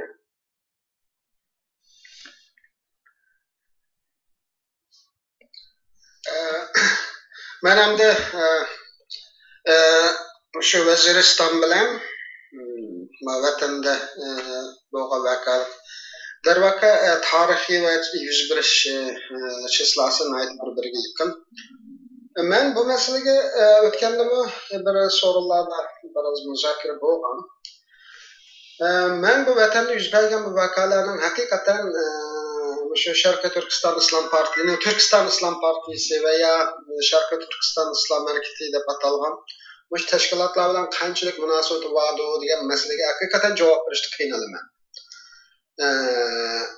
Chunki hozir vatanda bo'layotgan voqealarga qarasak, nayte shalong, anadan keyin nima deymiz, markazlashgan emas, nayte taralgan, tashkillik emas, bir yoki ikki odam, bir-biriga ishonishgan odamlarning ilib borgan shunday harakatining natijasi deb qarayman. Chunki hozirgi ig'ir besim siyosati bilan Uyg'urlar haqiqatan bir siyosiy tashkilot yoki qanday tashkilot bo'lsa, vatan ichida bir tashkillanib, bunday bir voqeani vujudga chiqarish ehtimolligi ba'zan ozlab ketdi.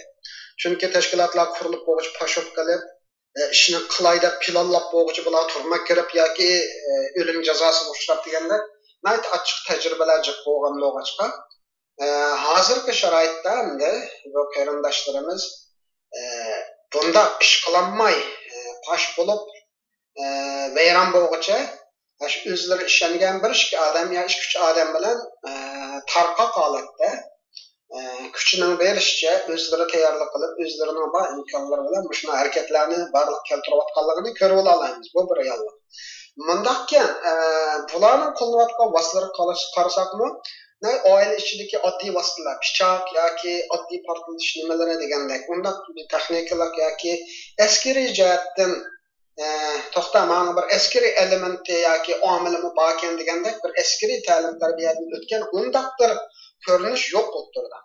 Shunlashqa bu hozir ya Vaziristonda bo'lsin, ya Afg'onistonda nariligini qo'ymagan bu tashkilotning bu vatanda bo'lgan voqealarga bo'libmi taktika tarbiyalash bu jihatdan undaq bir yordamda bo'lganligi yoki u tashkilotlar bilan vatandagi yuz berayotgan bu voqealarni ishga oshirgan qarindoshlarimiz o'tirida hech qanday bir bog'lanishning borligiga emas.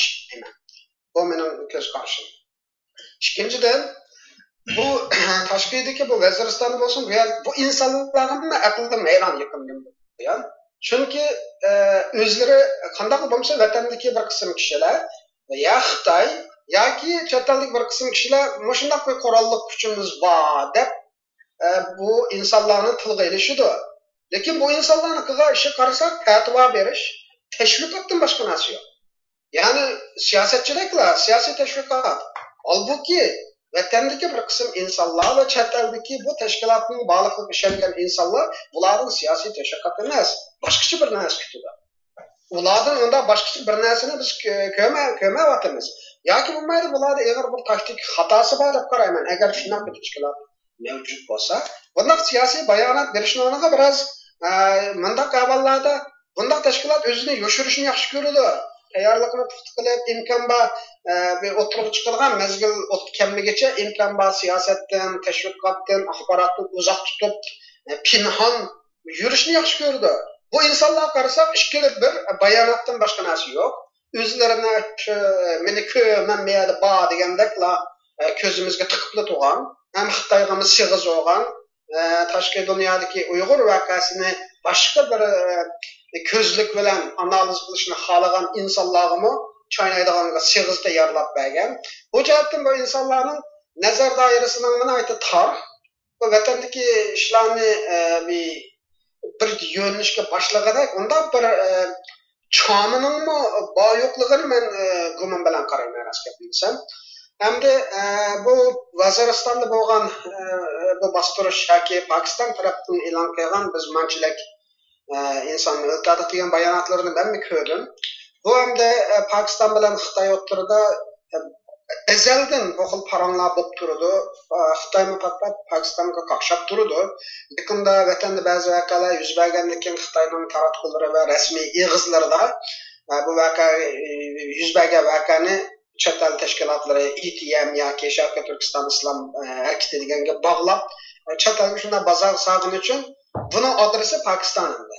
Chunki bu tashkilotning adresi hozirgacha Pokiston deb qaraladi. Shunlashqa Pokiston hamda Xitoy bilan bo'lgan hozir ularning Amerika bilan askariy jihatdan va ba'zi jihatdan munosabati ig'ir darajada buzuq. Osama bin Ladenni yoshirib Amerikaning Osama bin Ladenga qarshi ilk bo'lgan askariy harakatidan keyin ammo shunday vaqtida hamda Hindiston bilan bo'lgan o'zining askariy jihatdagi so'kilish va bu vaziyatni tanishaydigan bir kuch sifatida Xitoyni ko'ryapti. Shunlashqa Pokiston hukumat arboblarining Xitoyga degan gaplarni shu mehnat inqilobida Xitoylarning mavzudoni mediya degan so'zlarga o'xshash mediya so'zlarini ishlatib Xitoyni maqtaydilar. Shunlashqa o'tganda bir pokistonlik o'sha istixborot organidan bergan bir suhbatini o'qigandim. Hozirgacha 25 ta Uyg'urni biz o'sha Turkiston Islom partiyasi yoki Turkiston Islom harakatining a'zosini Xitoyga topshirib bo'ldi. Ya'ni bizlar Xitoy bilan yaxshi hamkorlashyapmiz deganda shunday bir ishorat berish uchun qilyapti. Endi Hasan Maqsum rahmatli shu Pokiston askarlari o'ldirdi. Shunlashqa biroz besim bo'lsa Pokiston shunday qildi. Bu Al-Qoidagami shu yo'lni tutgan. Amerika besim qilsa biroz berib qo'yib, yana bir qismini o'ziga saqlab qo'yib, yana Amerika bilan savdoga o'ltagandek buni munozara qilib, biroz pul undirish uchun yana biroz berib qo'yib, Osama bin Ladenni yoshirib, shu terror qarshi urushda Pokistonga yordam deb har yili mancha milliard dollarni pullanib, shunday bir o'yin Pokiston tarafidan xil uzun davomlashtirilgan. Endi agar shunday bir tashkilot bo'lsa, Sharqiy Turkiston Islom harakati yoki Turkiston Islom partiyasida o'zlarining tashviqot qilayotgani qaraganda bu o'xshaydi. Bularning nisbatan Pokiston bir qismini tutib qo'yib yoki bir qismini Xitoyning bismi bilan yana bir qismini saqlab deganda shunday o'xshash taktikani ishlatyapti qanda degan bu xiyolni pat esimga kelib qoladi. Ammo vatanda bo'lgan bilan bu Pokistondagi bu tashkilotning munosabatiga men ehtimolni bermayman. Unda ehtimollikni Xitoyning axborotni va internet kuchlari torbetini ig'ir kontrol qilgan bo'lg'achqa, munosib bu tashkilotning ko'proq tashviqoti to'rbat orqali bo'lg'achqa bunday bir munosabatning qurilishi ehtimolliga bak uzoq deb qarayman. Rahmat Mehmet To'xtapandim. Bizga har xil savol, ya'ni sizlardan bir javob saqlayotganlar bir qancha savollarni avatdi.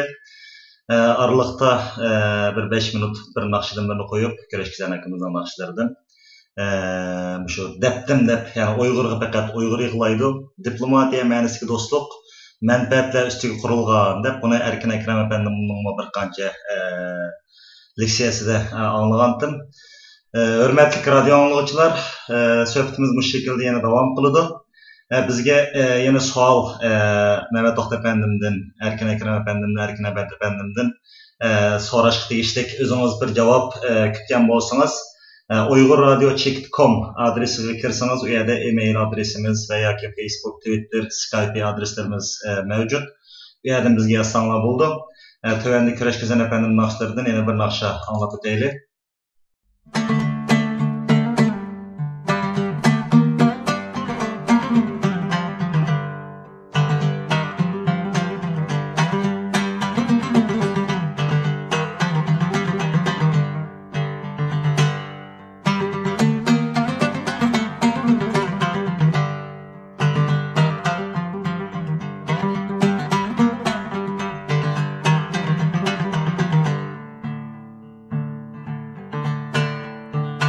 Araplar biri du depti, Türkler biri du depti, Araplar biri du depti, Türkler biri du depti. Biz tatkan bu dertlerini, ular mobili du depti, ular mobili du depti.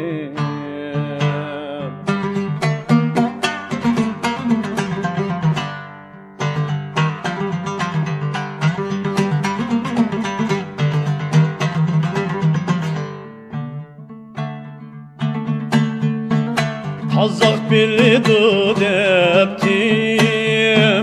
Kırgız bilidu deptim, Kazak bilidu deptim,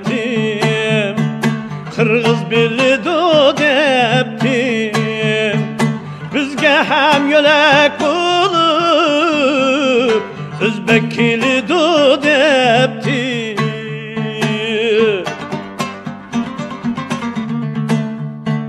Oxşaş tilda sözleymiz, dilimni bilidu deptim, dilimni bilidu deptim.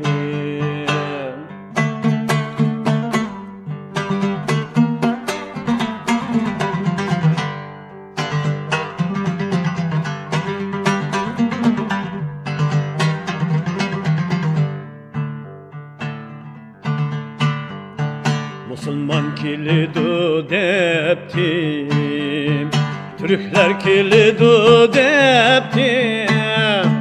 Müslüman kilidu deptim, Türkler kilidu deptim.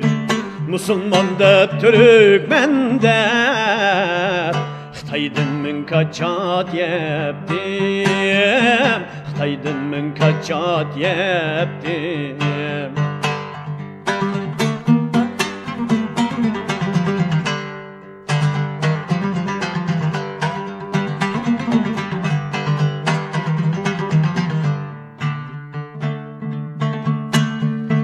Töküldü kanlarım deptim, kırıldı canlarım deptim. Töküldü kanlarım deptim, kırıldı canlarım deptim. Vatan koynu harap oldu, bulandı kanlarım deptim.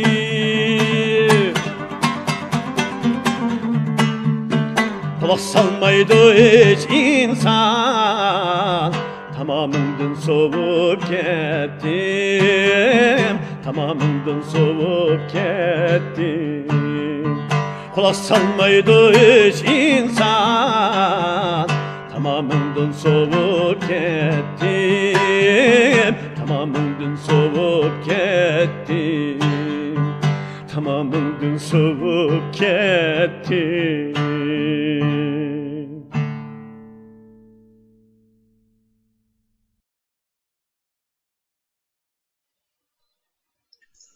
Kulak salmaydı hiç insan, tamamından soğuk kettim. Kireçli Sen Efendim'den özünün nadir şiirlerden, yüreğinden çıkan sözlerini anlap ettik.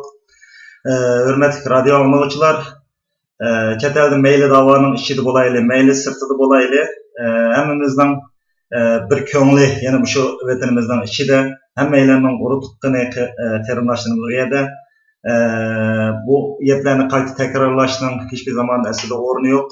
Özümüzden dadısı, apsi, aksi, ukisi, kan kardeşimizden boğan birisi ölüp ketgende, Xitay tarafından etip edilgende anlayıken hareketleştiğinin hiçbir ornu yok. Hemmeylerinin bu davada bir kişilik rolü var.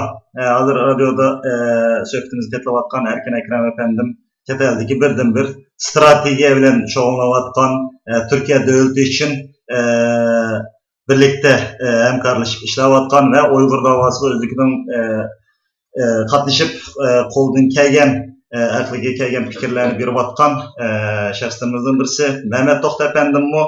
Uzun yıllardan bu yan Dünya Uygur Kurultayı'nın içinde ve Kanada'da Uygur teşkilatlarının rehberi olup şu Toxtmay makallarını yazıp Uygurlarını Uygur şeklinde özünün koldan kelişken meyli xalqara matbuatlarga, meyli Uygurlarga koldan kelgen xizmat qilib keldi. Mana bir qancha Skype'dan ayrim yazganlar bo'ldi, email yazganlar bo'ldi. Bunun arasından bu mesela bana bir sual oturup tanlap ba'zilerini oturup çıkartıyorum. Mesela Mehmet Toxta Efendim siz Amerika'da yaşayacaksınız hazır. Erkin Ekrem Efendim siz Türkiye'de yaşayacaksınız. Her ikisi bir demokratiye devleti hem de. Bu çetelde görevatımız mesela namayış erkinlik boğallık için elbette koçlara çıkarlaydı. Hatta baş ministerin düşüp kessin de namayış kılalaydı. Ama aslında eğer derecedeki namayışlar mı? Fakat gazetiş yakı soyut şarkılık ulanılık menziligi berişten aldığını olsa toxtudu. Ama Xitayda hazır qaraydigan bolsak, mesela 2009-7 ayının 5. gündeki vakam o aslında şu anda bizge muşlaq işgirde ölüp ketken qarindoshlarımızdan qatilleri kim açsa cazalansın degan şekilde qizil bayroqni ko'tarib turib namoyishga chiqqan va bularga o'q tutdi. Bununga o'xshash biroz avval Mehmet To'xtapandim deb o'tdi. Xotanli bo'lsin, Qashqarda bo'lsin, mayli boshqa g'olchi taraflarda bo'lsin, voqealar aslida ko'p bo'layotdi. Ammo bularni Xitoy axborotiga berganlarni va oz to'liq quloq anglab qolganlarni Erkin Asiya radiosi va boshqa kanallar orqali xalqimiz anglayotdi. Amaliyotda bu xildagi namoyishlar ko'p bo'lgan bo'lishi mumkin. Bu namoyishlarning hozir bizga ko'ringanlarning hammasida her qanday adam bir qarşılık hareket ötkazsa, bununla odullam o'q chiqarish bo'ladi. Endi buning mushu hozir Mehmet To'xtapandim va Erkin Akramovpandim, sizlarning ko'z qarashinglarcha bu Xitoy hamda mushqillik o'q chiqarish orqali Uyg'urlarning yuragini bir xil qo'rqinishga selib qaytib qilammisin deb mushuni qilayotamdi yoki bularni bu shaklda butunlay yo'qotmasak keyingi vaqtlarda bu texnik ko'payib ketadi. Bu men endi savol so'rashchi üstim bilan hech qanday javob berish nimam yo'q. Mening ko'z qarashim bu Uyg'urlarni faqatlam qanliq bostirish orqali Xitoy hech nimaga yetolmaydi deb qarayman endi. Sizlar ya'ni texnik ulg'aydi bu, ko'payib ketadi, azalmaydi-da endi mening his qilishim. Sizlar nima o'ylaysizlar? Qanday sharhlash kerak buni bir atrof to'xtab o'tgan bo'lsanglar? Erkin Akramovpandim, sizdan bir javobingizni olsak bu haqda. Xitoyningki bundaq savol sormayla, kanunun yoluyla hal kılmayla ok içişinki sebebi şu kumaşı Uygurlarınki hazırki direniş yani o Xitayga karşı çıkan güçüne sundamakçı bular. Yani onda bazı Xitay müteahhitlerinin diyen gibi öyle Uygurların dilini sunduruş. Yani dilini sundurgandan keyin bularning ornudan kopamaydı, onun için çemkideydi. Bu xil düşünce, iktidai bir düşünce. Hazırki 21. asırda siyaset deganki xil sanat uslub bilan hal qiladi. Ama bununki Xitoyningki bunda qilishninki aq tarafda, ya'ni zihniyat tarafda, ideya tarafda mı qarash lozim deb o'ylayman. Hozir Xitoy bir qonun devleti ya da qonunga qarab ish qilgan bir davlatga o'xshamayapti. Çünkü her kanda bir cinayetine meyli kandak sebepte olsun, meyli kandak bir bağlıgan olsun, bunda vakalarını hemsini bir düşmanlık hareketi de gördü. Uygurlarını üzününki grajlarını da görmeydi. Uygurlarını daima bir başkası da gördü. Bu aslında tarihteki bir emperyalist bir görüşü bu. Yani bunun bir devlet kurulgan olsa bu bir sülalenin devleti, yani bir ailenin devleti. Şu ançta o aileye bağlanan halklar, onunki üzününki halk olmağaçta, onunla hizmet kılgan halk olmağaçta, kalganca, öldürüp kalganca ulağı ceza biraleydi. Ama bu modern devletler, yani zamanevi devlet diyen bu hukum, Avrupa'dan peyda olan, bulunmuş Fransa'nınki, inkılapınınki oturup çıkan milli devlet, yani devlet kurulgan vaxtıda bütün kurallar hem de bu devletin grajlarını, bunlarınki hak hukukları kan beraber bulunur. Xitoyningki tarihi qaraydigan bo'lsak, yani siyasi medeniyetiga qaraydigan bo'lsak, daima o'zininki medeniyeti veya kültüründen başka bir milletlerini daima bir başkası deb ko'rdi. Yani menden emas deydi. Sonuçta menimden bo'lmaganlarninki yuragi farklı buludu degan bir gapim var. Bu düşünce bugünkü Xitoyningki siyasi medeniyetinde bağdat ko'rsak bo'ladi. Çünkü hem İlham To'xtini, hem Rabia Hanım'ni, hem de bu yapacaklarını bir tayakta körüvadıdır. Demek ki Xitoyningki zihniyetinde, yani onunki ideyasında bütün Uygurlar hemmisi düşman. Şunun da bularını yok iş lazım. Hem de Xitoyningki tarihi annelerine qaraydigan bo'lsak, siyasi annelerine qaraydigan bo'lsak, yani ya sen manga o'xshash bo'lsa, bununki gibi bunun düşündürüşü asimilasyon ya da yok bo'lsa da ama G'arb devletga qaraydigan bo'lsa, farklı medeniyet ve kültürge sahip olan cemiyetler o devletinki baylığı. Yani o yegane ve başka bir nerse emekler. Sonuçta Xitay bu zihniyetini özgürtmek için Türkistan'daki halkının ki neyli kaydı derecedeki narazılık olsun onunla karşı çok onu yok dışının ki yoluda. Yok dışta mı Xitay'ın ki tarihte bilimiz nurgun akıllı Xitaylar var. Ulaşım kıl usluplarla başka milletin ya da özünki milletlerini aldap siyasetine ilip paralaydı. Ama hazırda Xitay hakimiyeti onda bir akıl ve usluplarla emek aşı iktidayı bilsin bile yok kılma diyen bir yolda hareket kılıyordu. Neticede bugünkü Şarkı Türkistan'daki Uygurlarını yok kılış onda asal emez. Bulup mu bugünkü dünyada? Eğer de kırpçılık bir şekilde bunu yok kılman dediğim olsa bu soykırımı kırdı. Soykırım diyen halkarada bir cinayet bu. Şu anda Xitay'ınki bu siyaseti Uygurlarınki nefretini köpeytişten başka, halkarada obrazını bozuştan başka ve başka Xitay'ınki rakibi olan ya da Xitay'ınki yükselen Xitay'dan endişe duygan devletler olsun. Bunların zihniyetinde, bunların düşüncesinde Xitay bir diktatörlük bir devlet yapıyordu.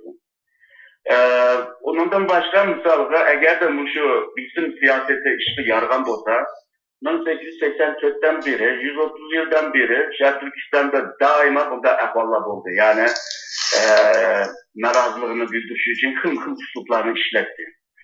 Ama bugünkü bu Uygurlarına tekrar cimik duramadı. Cimik duramadan kargancada bu yani uzun bir tarihi ama ilgi olan kargancada Şarkı Türkistan meselesinin ki bazı alaylığını ortaya koydu. Yani tarihi bir alaylığı ilgi, milli bir alaylığı ilgi, bir de nazuk alaylığı ilgi. Yani bu alaylıklar mevcudiyetini devam kıldıranlar olsa Şarkı Türkistan'da bu bilsim siyasetiyle bir yere atılış bekler. Şu anda Xitay kendisinde belki siyasetini özgürtüşte belki bir düşünceler peyda bular ama hazırki vaziyetteki Xitay'ın kılatkan işine tıkıma ters halıga, tıkıma mürekkep halıga ekilişten başka bir netice ilişmek ters yapıyorum. Rahmet Erkin Ekrem efendim. Mehmet Toht efendim sizden bu yukarı sualımızda bir şerhiyle bilsiniz. Bu meseleni texmi inip düşündürüş için ben işini mundaq bir noktadan başlayıp yani bir devlet aparatlarına qarasak, bir devletning şu bexatarlik haqida ikki cho'ng aparatı var. Bunun birisi asker, birisi saqchi. Saqchilar devlet ichidagi fuqarolarning qilgan jinoiy qilmishlarini bostirish uchun saqchilarni ishlatadi.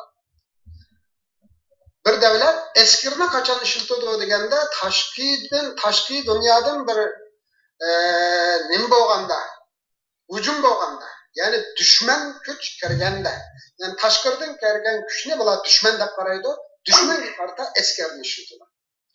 Endi Sharqiy Turkistondagi Xitoyning bostirgan ko'rinishiga shunday qarasak, Uyg'urlarga olib borgan bostirishiga ham askar, ham qurolli saqchi, ham alayda saqchi qismlari, ham askar. Hatto ishlab chiqarish, qurilish armiyasigacha hammani ishlatganini ko'ramiz. Ya'ni unda qilishning sababi Uyg'urlarni dushman deb ko'rganligini shundan qaraydi. İçkirlerde vaka olsa askerini işletmeydi. Sakçılarını işletirdi. İçkirlerde namayış olsa hiçbir vakit asker ya sakçılar ok atmaydı. Bu namayışçılara ve karşılık hareketlerine boğan ok etiş fakat Uygurlar için de buluvadı. Şunun aşkı ben söhbetimizden beşide degендek Xitayning asas kanunu, jinoiy ishlar kanunu ve bexatarlik jihatdagi belgilemesinin hiç qaysi Uygurlarga işlemaydi. Uygurlarni bular dushman deb qarashining sababi askar chiqarganlar ko'rsak bo'ladi. Chunki askarni har qanday davlat dushmanga qarshi ishlatadi. Ya'ni bir fuqaro bir davlatda vatandoshi bo'lgan bir davlat jinoyat ishlagan bo'lsa, u jinoyatchi deb qaraladi. cazasını tatıdı, turmalarda ve sotun belge hüküm boyunca cinayetçi buldu. Cinayet nemesi müddeti toşkandı ki yani puhra bop özünün ayağının devam kıldı. Lekin düşman degan kategoriya o vatandaşa işletilmaydi hiçbir devlette. Düşman taşkırdan kelgan kuchga düşman deb qaraydi. O kuchga saqchi bilan emas, askar bilan taqobil turdi.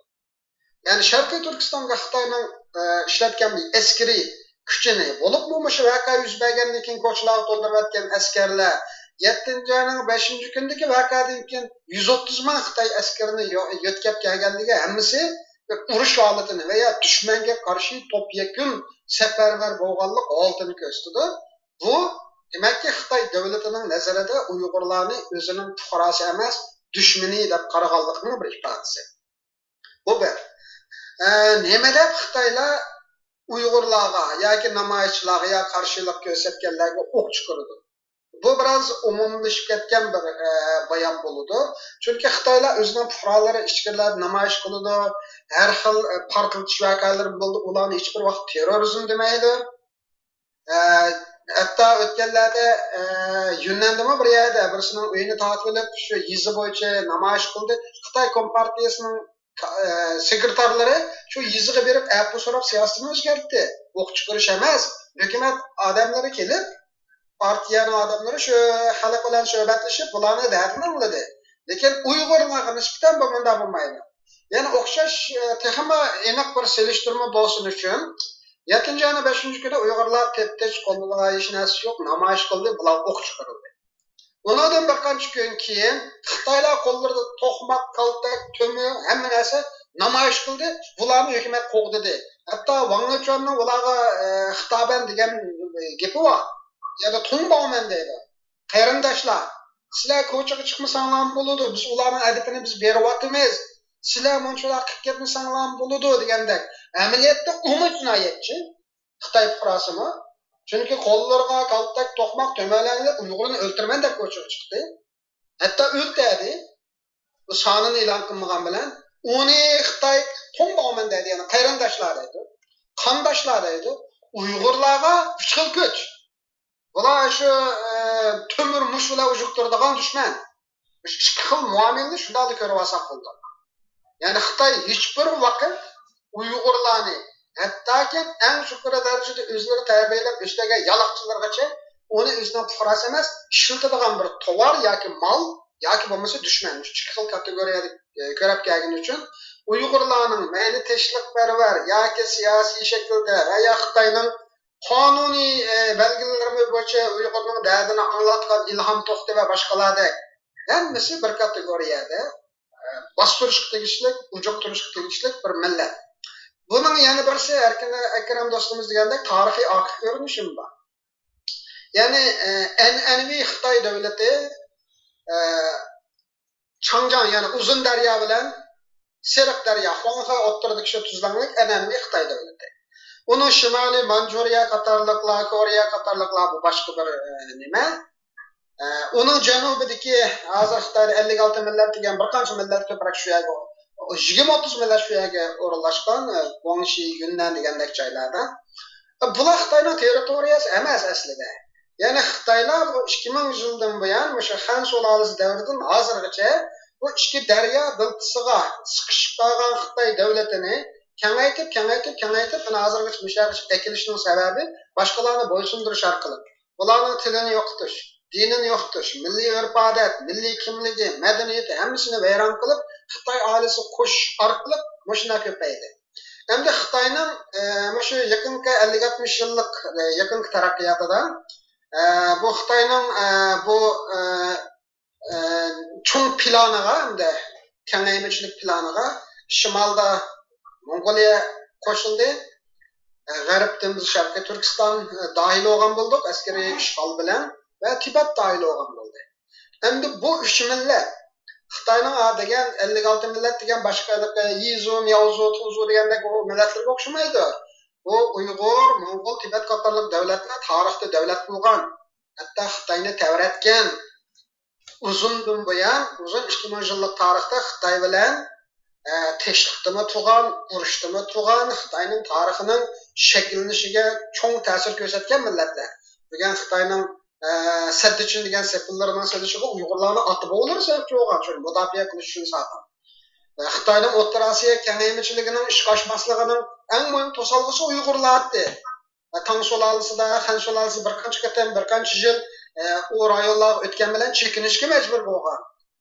Mo'ng'ullar masalan Chingizxon davridan boshlab Xitoyda Yuan sulolasi degan sulolaning beshi Xitoyda bosh qo'ygan millat. Ya'ni 300 yil Xitoyni idora qilgan millat. Shunlashqa Xitoyning hozir cho'ng xitoylashtirish va yoki kengaymichilik planining oldidagi to'solg'u, eng muhim to'solg'u bu yerda Uyg'ur. Ya'ni Mo'ng'ullar bilan Tibetlarda garchi til va boshqa milliy kimlik jihatdan ba'zi farqliliklar bo'lsa-mu Xitoyga nisbatan, lekin diniy jihatdan bular hali bir yaqinlikka ega. Anadagi til sistemasi jihatdan yaqinlikka ega. Endi Uyg'urlar bir qo'rg'on. Ya'ni ya til jihatdan yaqinligi yo'q, ya din jihatdan yaqinligi yo'q. Milliy kelib chiqishi, madaniyati, hamma narsa tamamen boshqa bir dunyo Xitoyga nisbatan. Uyg'urcha o'zimizning zag'ir tili bilan aytganda bir qozonda 1000 yil qaynansa qaynamay aralashmaydigan ishkiminlar. Yani shunday sharoitda Uyg'urlarga tutgan yo'limi texnik shiddatli ko'p ketishning sababimi Uyg'urlarning birsi diniy milliy kimligidan, ya'ni ichki to'solg'u xitoylashtirishdagi eng muhim to'solg'u. Shular hujum bo'layotdi, tarixiy hujum bo'layotdi, madaniyatiga hujum bo'layotdi, an'anasiga hujum bo'layotdi. Shunday qilish orqali bu Uyg'urlarni shu Xitoy cho'ng oilasiga shu janubdagi 50 necha millatdan qo'shib olganda shuni qo'shib olish. Bularni tashviqot bilan bo'lmasa bostirish orqali, qo'rqitish orqali, zo'migarlik bilan, davlat terrori bilan bularni ruhini sundirish, yashash sohasini taraytish, Xitoyga yolg'irib yashamasa, Xitoydan madad kutib yashamasa yashanmaydigan shunday bir muhit barpo qilish orqali xitoylashtirishni tezlatish. Shunday bir maqsad bo'lgani uchun va Uyg'urlarning milliy kimligi, Uyg'urlarning qarshilik harakati Xitoyning bu maqsadiga nisbatan eng chong to'solg'i bo'lgani uchun bu to'solg'ini dushman deb qarab, askar bilan, soqchi bilan, qurolli kuch bilan, olayda qism bilan, hatto ishlab chiqarish, qurilish, armiya korpuslari bilan hamma qo'ldan ham shu Uyg'urlarga ham qurol, ham ijtimoiy, siyosiy, madaniy bütün besimlarda Uyg'urlarga hujum bo'layotdi. Buning oq ko'rinishi va siyosiy oq ko'rinishi va tarixiy oq ko'rinishi va Xitoyning kalbisi planlari bilan chetishtirganlari va shular hammani birlashtirganda Uyg'urlar Xitoy uchun bir puxranas dushman. Ya'ni Xitoy dushmanga qanday muomala qilgan bo'lsa, Uyg'urlarga shunday muomala qilyotdi. Albatta dushmanga Xitoy qurol bilan muomala qilish kerak va Uyg'urlar Xitoyning dushmani o'g'ri qaraganda Xitoy shu muomalani o'zining vatandoshi o'g'ri Uyg'ur qo'shiltirdi. Rahmat, Mehmet To'xta efendim. Az evvel Erkin Ekrem efendim dep öttü. Mesela Xitoy chet eldeki meyli demokratiya qo'lga keltiramiz deganlar bo'lsin, mayli mustaqillik qo'lga keltiramiz deganlar bo'lsin va yoki chet elda boshqa har xil yo'llarga kirganlar bo'lsin, Uyg'urlar bo'lsa, attisi hozir siz deb o'tdingiz, Ilhom To'xti yoki Abduvali Ayıplarga o'xshash shu o'zining vatanining ichida turib, Xitoyning qonunini asosida Xitoy bilan Uyg'ur barobar bo'lsin degan shaklda bo'lsin, hammasiga o'xshashlar bir tayoqda haydab, hammasi bir xil dushman qatorida ko'rib, hammasini tamamen yo'qotib etish tarafdori bo'layotdi hozir. Sizningcha bu az avval bir narsa deb o'tdingiz, bu xildagi voqealar bundan keyin texmi ko'payib ketish ehtimolligi yuqori dedingiz. Endi bu ko'payib ketgan sir masalan chet eldagi Uyg'ur davosiga, chet eldagi mushu tinchlik bilan qurol ishlatmay, ya'ni bu Xitoyning tili bo'yicha masalan terrorlik qildi, aqlli ko'p qildi degan bu xildagi voqealarni sodir bo'lmagan ahvol ostida Uyg'urlarning erkinligini qo'lga keltiramiz deb kuch chiqarayotgan tashkilotlarga bu xalqaro qanday bir yoki ziyonlarni kelishi mumkinmi? Ya'ni bu haqda bir to'xtalib o'tgan bo'lsangiz, ya'ni ko'paygan siri xalqaroda nimalar bo'ladi? Ya'ni chet eldagi o'sha g'arbdagi yashayotgan Uyg'ur tashkilotlari, mayli dunyo Uyg'ur qurultiyi va boshqa tashkilotlarningki xizmatiga qanday ta'sir bo'ladi? Endi bu masalani xilma-xil tushuntirayotganlar bor. Mening ko'z qarashim biroz boshqacha. Chet eldagi Uyg'ur tashkilotlari hammasi o'zgarayotgan davlatning qonun nizomlari bo'yicha rasmiy tizimlatilgan shu sohibxon davlatning asos qonuniy va tashkilot qonunlariga to'liq bo'ysungan holda demokratik va ochiq shaklda faoliyat olib boradigan tashkilotlar. Shunlashqa vatanda bo'lgan bir terrorlik voqeasi bilan chet ellik tashkilotlarning qorilish ehtimolligini aytib. Chunki chet ellik tashkilotlar o'zlari olib borgan faoliyatlar bilan baholandi. Qandaqdir chet elda tizimlatib qonuniy faoliyat olib borayotgan bir tashkilot vatanda bu tashkilot bilan tamoman munosib bo'lmagan biraylarning yoki bir guruhining olib borgan faoliyat bilan bu chet ellik tashkilotlarning ish harakati baholanmaydi. Bu olma bilan nashbitni silishtirgandek bir voqea deb qarayman. Umumiy jihatdan balki salbiy ta'sir bo'lishi mumkin, umuman xato. Chunki Xitoy agarchanda Uyg'urlarga shu noroziligini ifodalaydigan bir kanal, bir bo'shliq va yo bir qonuniy bir yo'l bergan bo'lsa, u bo'lmasligi mumkin-ku. Ya'ni u chet el vatan ichida bo'lgan qarshilik harakatlari mayli qanday bo'lishini qat'iy nazar biroz bilan tilga ilindi. Masalan, Ilhom To'xti bomba portlatgani yo'q bu yerda. Abduvali Ayub bir ish qilgani yo'q. Andan keyin yana bir Mahsum Abdukarim Mahsumni 5 yil jazosi uzatildi. Xitoyning keskin hukmi tugab yana 5 qitim yana jazosi uzatildi. Ya'ni Xitoyning hech bir jinoiy ishlar qonunida bunday bir modda yo'q. Ya'ni Xitoy Uyg'urlarni o'zining fuqarosi deb qaramagani uchun o'zining o'z fuqarolarining huquqi uchun chiqargan hech bir qonuniy va asos qonundagi huquqlarni Uyg'urlarga yurgizmagani uchun Uyg'urlarning uning albatta bir inkosi bo'ladi.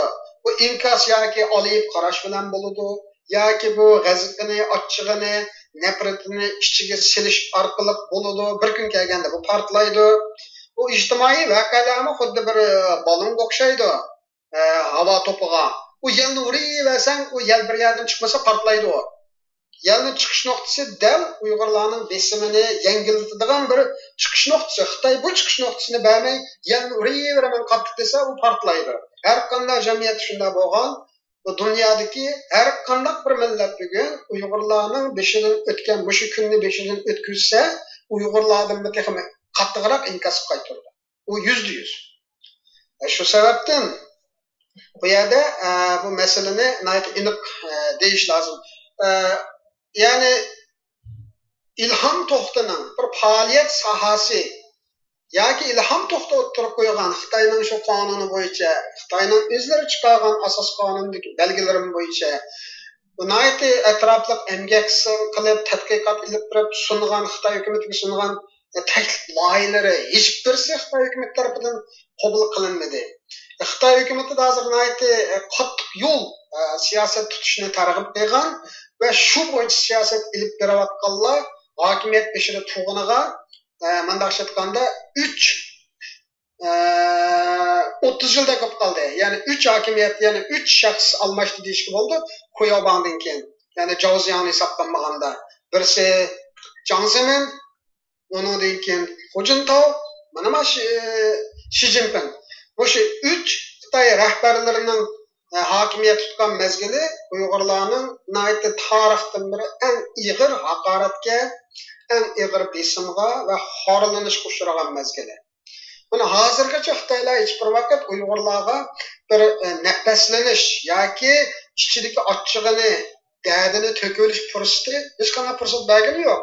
Her sahalar bo'yicha texmi ig'irlashtirib, hatto kiyim-kechak, urf-odat, hamma narsagacha Uyg'urlar muqaddas deb qaragan diniy e'tiqod, til, oila, axloq, mushu narsalargacha Xitoy har jihatdan bisimni qilyapti.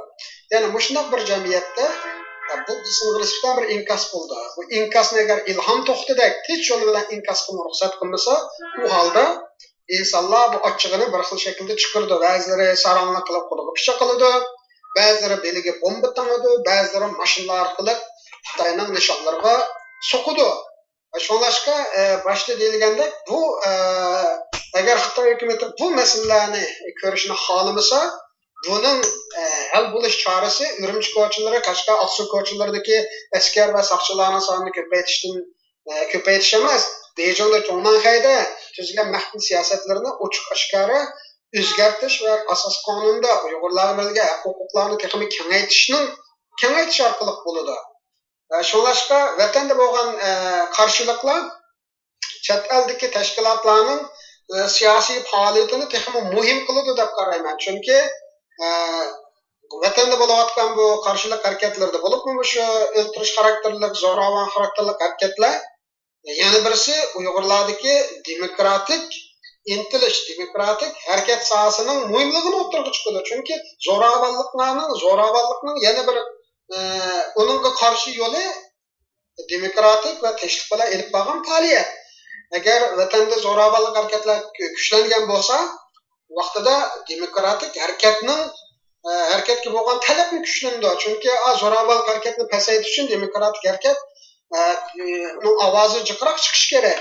Shunlar bular bir-biriga turtkilik rol o'ynaydi deb qarayman. Qandaqdir vatanda ishga bomba portildi yoki vatanda bir poyezd stansiyalari vaqt oldi deb chet eldagi Uyg'ur tashkilotlarining roli ozlab qolmaydi.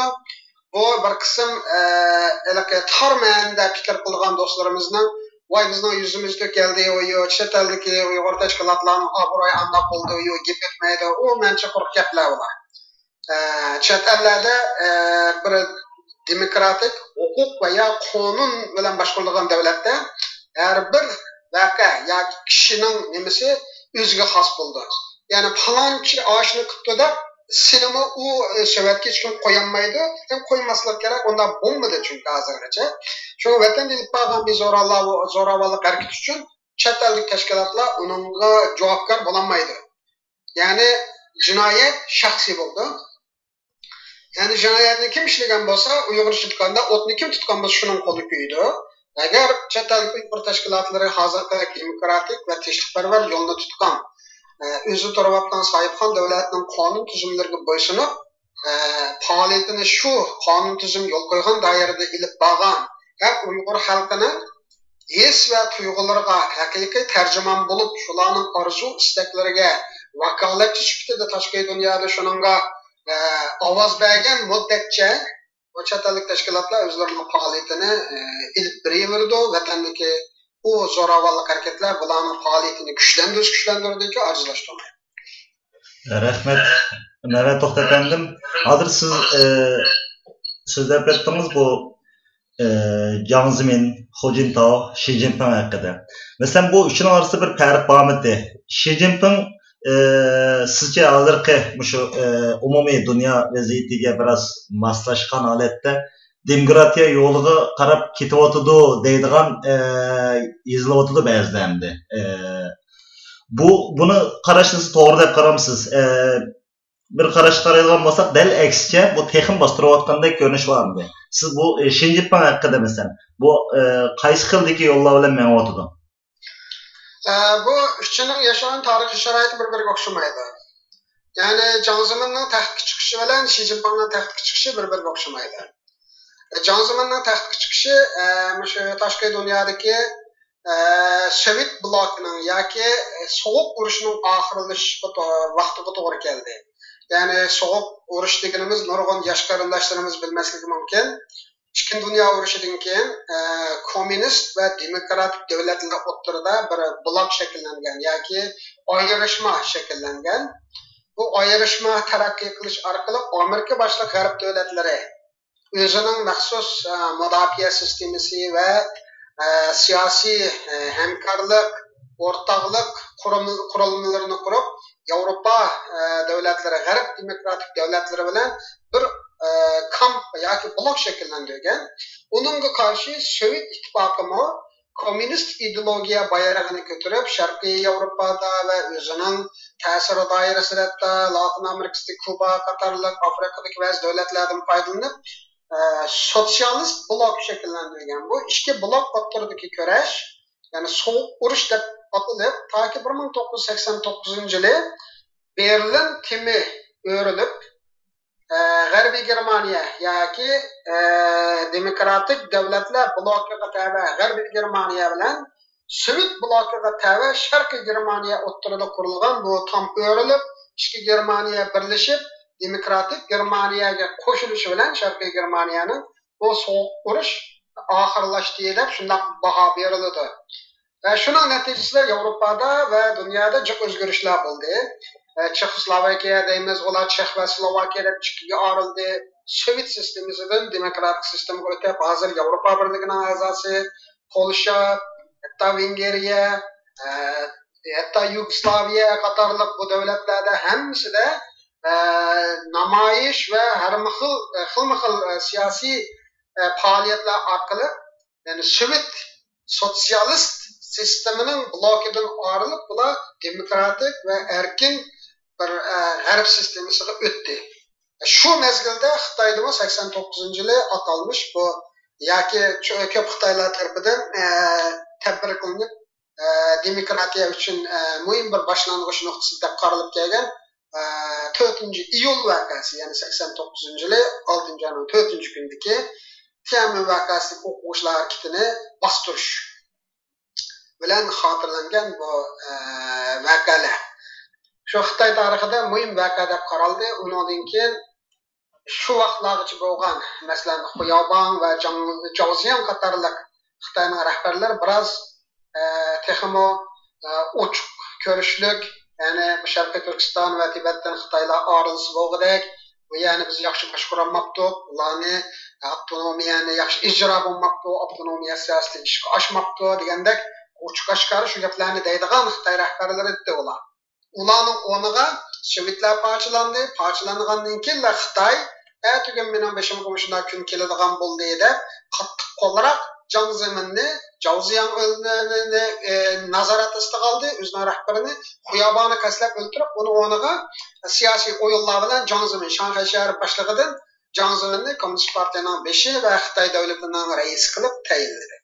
Endi Jiang Zeminning vaqti Sovetlar parchalangandan keyin dunyoda toza davolg'ishlar bo'layotgan, Xitoy aron o'zini endi so'rab ketayotgan, tashqi dunyoda hozirgidek kuch qudratimi yo'q, iqtisodiy jihatdan qaloq, shunday holatda bexatarlikni birinchi o'ringa qo'yib, Sovetdek shu parchalanishning oldini olish uchun tugun Sharqiy Turkiston Tibetni qo'limizdan chiqib ketmasin deb Vanglacho'nda qattiq qo'lni shu Sharqiy Turkistonga avatgani shu 91-yil keldi Vanglacho'n.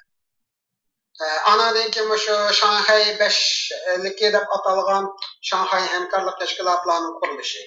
Anadan keyin hozirgacha nayda dangliq bo'lgan 7 nomerlik maxfiy hujjatning chiqishi, ya'ni 7 nomerlik maxfiy hujjat bizning vatanimizning yaqinqi tarixini o'zgartirishda favqulodda cho'ng rol o'ynagan Xitoyning nayda ashaddiy bir tarixiy siyosat belgisi.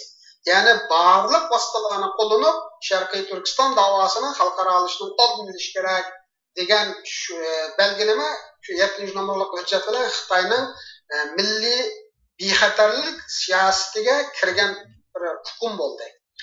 Ondan keyin O'rta Osiyoda qarindoshlarimiz bo'lgan besim kuchaydi, bu yerda Uyg'ur tashkilotlari yopildi, taqoldi, gazet, televizorlar, nurg'un nimalarga uchirdi va O'rta Osiyoda bizning tijorat qilayotgan qarindoshlarimiz besim uchrab Xitoylarga davlat sarmoyasi va davlat kuchi bilan O'rta Osiyo tijorat qilayotgan Uyg'urlarimizning tijoriy sohasini Xitoylar egallagan bo'ldi. Qirg'izistondagi Turbazi bozori 200 milliondan ortiq Uyg'urlarning sarmoyasi bilan qurilgan bir bozorda u ko'ydirildi. O'rta Osiyodagi siyosiy tashkilot rahbarlarimiz Dilbiram Samsakova, Nig'mat Bosaqov deymiz Qirg'izistondan, Dilbiram Samsakova Qozog'istondan, Ashir Voydikam deymiz rahmatlik. Shular hammasi Yusufbek Muxlisov O'zbekistondan bir aylan bor. Yozuvchilar nimasidan ismi kamida da. Shular hammasi shu Xitoyning suiqasdi bilan shu Shanxay hamkorlik tashkilotining a'zo davlatlarining peshga bo'lib o'ynab berish bilan bular suiqasd uchrab o'ldirildi. Ya'ni Uyg'urlarga bo'lgan besim shu vaqtdan boshlab kuchaydi va shu oraliqda masalan 91-yili Barim voqeasi, andan keyin 97-yili G'ulji voqeasi qarshiliklar chiqdi. Endi Hujintao va Jiang Zemin qurgan shu bexatarlik nimasini davomlashtirdi. Lekin Hujintao mezgilda Hujintaoning eng muhim ortiqchiligi Amerika başka garip devletleri Irak ve Afganistan uruşu bilen özlerini bu uruş kıtık etti. Şunu olan Xitay 10 yıllık mezgilde erkin azade bir muhitda terakki kılıbılış, dünya miqyasida özüge hemkarlaşmışı, dostlarını tutuş fırsatı erişti. Çünkü dünya Irak, Afganistan, Al-Qaida'da bu şuna bilen bak gitti. Bu uruş davamlaşkan sırı Amerika bu qarz gibi oldu. Bu qarzni Xitaydan qarzilib durup bu urushni yürütüşkü doğru geldi. Şuna bilen şu 10 yıl Amerika iqtisadi ve G'arb iqtisadining çekinişi urush chiqimlari bilan Xitoyning hech qanday urush bilan qilmasdan Amerikaga topgan pulni qarz berish orqali o'zini gullantirib iqtisodiyotini baldoq o'sha oladigan bir nim bo'ldi va shuni bilan bu hujumta mezgilda Xitoy hukumatining kompartiyaning a'zolari ichidagi chiriklashishmi kuchga chiqishi boshladi. Jiang Zemin vaqtida boshlagan bu chiriklashish pul ko'paygan sari Xitoylarda bu chiriklashishmi eng ig'ir nuqtaga yetdi. Ondan keyin Jiang va Xi Jinping vaqti hamda mana Xitoyda chiriklikka qarshi talabning yuqori ko'tarilgan va Xitoyda erkinlik talabining yuqori ko'tarilgan. Anandaki yoshlarga internet va qo'l telefonlari orqali uchurga erishish imkoniyatining nisbatan xilma-xil cheklan bo'lsa-mu, nima qilgan? Mushundaq vaqtda ham Xitoyning eng muhimi o'zining qo'shnilarining territoriyalariga, ularning tuproq va zamin butunligiga hirs qilayotgan, ya'ni kishini hingaytgan vaqti. Hujumtani oxiri va Xi Jinpingni hozir shunlashqa hujumta vaqtida tashqi dunyo Xitoy bilan haplashmadi. Jiang Zemin vaqtida tashqi dunyo ko'proq Xitoyga mablag' soldi. Voy qarasa 1 milliardlik nüfus Xitoyga shu mablag' solish orqali Xitoy taraqqiy qilsa, bu 1 milliard nüfusning setilish kuchi oshsa, ko'proq g'arb mollarini setib olsa, dunyo iqtisodiy taraqqiy qiladi ekan, ham G'arbning kapitali yoki mablag'i bilan Xitoyda siyosiy bir o'zgarish paydo qilib bo'ladi ekan degan quruq umid bilan Xitoyni bo'dab simirtgan vaqti Jiang Zeminning vaqti. Endi hujumtov vaqti G'arb davlatlari urush bilan aldirishib ketgani uchun shu G'arbning sarmoyasidan foydalanib o'zini urushib olgan vaqti. Endi Xi Jinping mas'uli kichikina pul qo'ygandan keyin Xitoy qo'shnilariga xiris qilib, masalan Yaponiyaning Senkaku baliqchi oroli bo'lsin, Filippinlarning anandan Tayvan atrofi Malaka bo'g'isi qatorliq nurg'un yerlarni shu Xitoy dengiz deb atalgan yerlarning ismini mening dengizimda shu davlatlarga xiris qilib Vyetnam u yerlar bilan surkilish mashundaq kengaymichilik nimasini kichikina pul ko'rgandan keyin ochiq oshkorlagan bir mezgil. Shunlashqa hozir Xitoy qarshi qo'shni davlatlarning birlik saf qurish uchun yo'l izlagan vaqtga to'g'ri keldi va Amerikaning keynidan o'chila tuturishdi. Vyetnam bo'lsin, Malayziya bo'lsin, Indoneziya, Filippin, Yaponiya, Koreya qatorli davlatlar hozir Xitoyning tugun bu tishini ko'rsatadiganligini, hozir ishoratni berganligini, agarchanda askariy va iqtisodiy siyosiy jihatdan kuchli bir hamkorlik bir blok shakllanmasa, Xitoy qo'shni davlatlarni yutib ekan degan bir narsa bilan hozir Xitoyga bo'lgan ko'z qarashning o'zgargan davri. Shunlashqa bu Xitoyning eng oxirgi bu rahbari o'xshamagan siyosiy muhitda va o'xshamagan bir siyosiy ko'rinishda Xitoyni o'xshamagan nuqtadan mushaga ekeldi. Buning ham Uyg'urlar davosiga nisbatanmi tutgan siyosatda hammasidan o'xshash bo'lib keldi. Ya'ni Jiang Zeminning Jiang Zemin qo'ygan Shanxay 5ligi hozirmi davom qilyapti. Uyg'urlarga tutgan besim shu qo'lim qo'shni davlat orqali birinchi kun tartib moddasi shu qattiq zarb berish urushi ta barin qiladigan boshlangan. Mana hozirgacha shu yanda Xitoycha qattiq zarb berish hozirgacha davom qilyapti. Andan keyin nüfus ko'chirish shu vaqtlarda boshlangan, avjiga chiqib, mana hozirgacha bu davomlashyapti. Sharqiy Turkistonda bulan talan qilish, boyliqlarini Xitoy ko'chmanlariga nukib berish, Xitoy ko'chmanlarining o'rnini yuksaltish. Shu siyosatlar 700 nomerlik hujjatda Jiang Zemin tomonidan o'ttirib qo'yilgan. Mana hozir 17 yil bo'ldi. Texmo u sistemalik va ig'irlashgan holda ilib berilyapti. Şoňlaşqa Xitayning davlat menfaati nuqtasidan bola 7 nomerlik hujjatda Sharqiy Turkiston masalasini Xitayning bexatarligiga ta'sir qilgan birinchi omil deb shu vaqtda bekitgan peti hozirgacha shu qattiq zarba berish bo'lsin, yoki yetkazgan Xitoy ko'chmanlari bo'lsin, yoki Sharqiy Turkistonning siyosiy iqtisodiy jihatdagi ustunligini Xitoy ko'chmanlariga berish orqali yerli xalqni pul qilish siyosati bo'lsin, yoki bo'lmaydi ma'muriy boshqarish jihatda Uyg'urlarga ishonmay butun hokimiyat o'rnidagi Uyg'urlarni shalg'otlab ularga Xitoy hatto Wanglachuan yutuqlarini to'ldirishda bo'lsin, shu 7 nomerlik hujjatning ro'yi o'xshashli ijro bo'lyotdi. Mayli Wanglachuan nima Jiangzemin vaqti, Hojinta vaqti, Shijimpin vaqti bir-birini og'irlashtirib. Shunlashqa bu Xitoy nuqtasidan ayrim baho berish kerak bu uchiga, bizning Sharqiy Turkiston nuqtasidan ayrim baho berish kerak. Rahmat Mehmet Oxtapandim. Sizga yana bir-ikki muhim bir savol keldi. Siz Yevropa İttifaqida ham xizmat qilgan ekansiz. Bu vaqt hozir orliqqa yana bir 5 minut bir naqsha orliq beraylik. Ondan keyin sizning yana boshqalarning yezib o'tgan bir savoli bor. Shu savollar bilan programmamizning oxirgi yarım soatimiz qoldi. Oxirlashtiramiz. Men bir Vatan millat haqida bir-ikki naqsha xalqimizga taqdim qilaylik.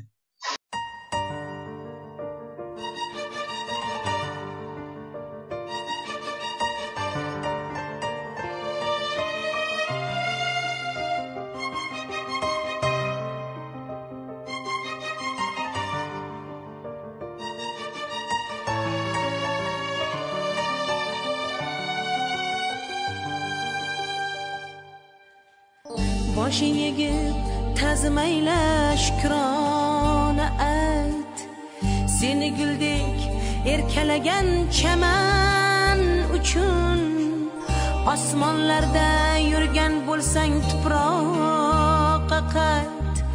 Aytgil do'stim, nima qildik vatan uchun?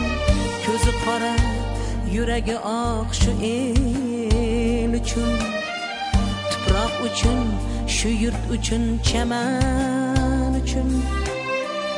Ulug' inson boshlab bergan shu yo'l uchun. Aytgil do'stim, nima qildik vatan uchun? Ulug' inson boshlab bergan shu yo'l uchun.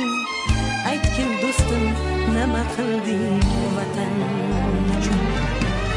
Elim uchun, yurtim uchun yaratmishdir bizni Xudo vatan uchun. Nima qildik vatan uchun? Kerak bo'lsa jonim fido vatan uchun.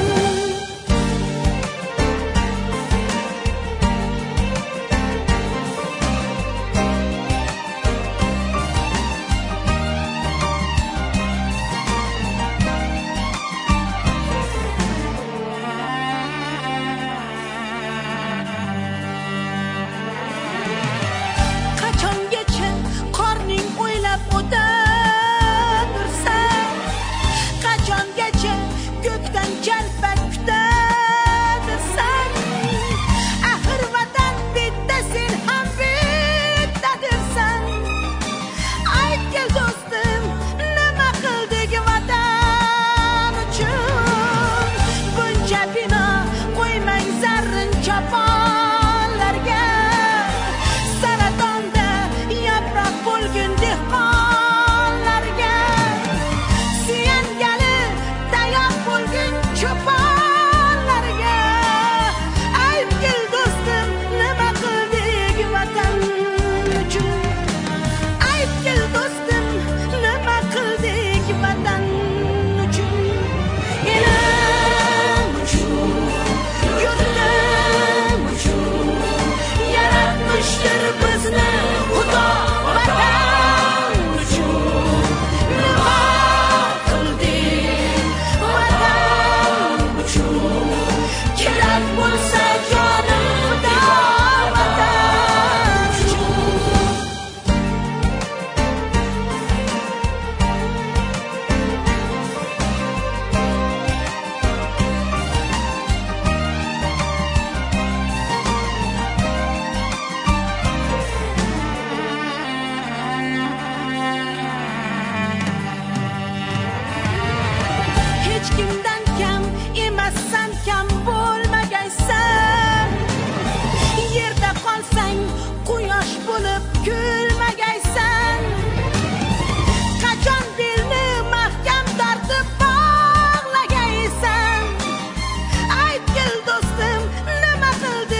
Hörmetlik radio anlıqçılar, yuqorida nima qildik vatan için namlıq naqshini anlab o'tdik.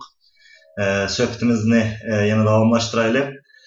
Mehmet To'xtapandim, sizga bir qancha savollar kelgan vaqt itibariyle muhim savolni tanlab birini sizga so'ray. Siz Yevropa İttifaqida mush Uyg'urlardan vakil bo'lib, u yerda xizmat qildingiz. Bu yerda hamda siz Yevropa İttifaqida xizmat qilish jarayonida boshqa bizga o'xshash zulmga uchragan, ezilgan millatlarning vakillari bilan birlikda ko'rishdingiz, birlikda o'zaro suhbatingiz bo'ldi. Bizning bu shu Kateldagi Uyg'ur davosi bilan o başqa millatlarning o'zining davosida qanchalik farqlarni ko'rdingiz yoki o'xshashmi? Ham bu yerda kelgan savolda shu bizning Kateldagi Uyg'urlarimiz deydi, namoyish qilish yoki bir konferans yig'in etishdan boshqa alayda bir ko'rinarlik Xitoyga qarshilik bildirish harakati bo'lmayotdi deydi. Buningdan boshqa bir yo'limiz yo'qmi? Vatandaşlarga qaysi shaklda yordam qila olamiz? Mushuningga mushu Mehmet To'xtapandim va yoki boshqa kim bo'lsa bir javob beradiganlar bo'lsa bizni bir tushuncha bergan bo'lsa deydi. Ko'p rahmat bu savollar uchun. Oldin bizga o'xshash davosi va millat bormi degandan boshlaydi. Bizga o'xshash davosi va millatlar ko'p. Ba'zilarini biz matbuotlarda bilib turibmiz. Ba'zilarini biz matbuotlardan bilib ketmaymiz. Men Yevropa birligida ishlagan shu 1,5 yil ichida men ko'proq Yevropa parlamentida va boshqa Yevropa organlarida uchrashgan 2-3 davo haqida qisqacha gap o'tay. Birisi Tibetda vasanimiz bilamiz, ularning odamlari bilan pat-pat uchrashib qolamiz. Undan boshqa qarindoshlarimiz bilmaydigan yoki bizning qo'shna bo'lishibdi bilan bizga yaqindan aloqador bo'lgan davodan ikkisi bor. Birisi Gilgit Baltiston davosi. Ularning shu Brusselda ishxonalari bor.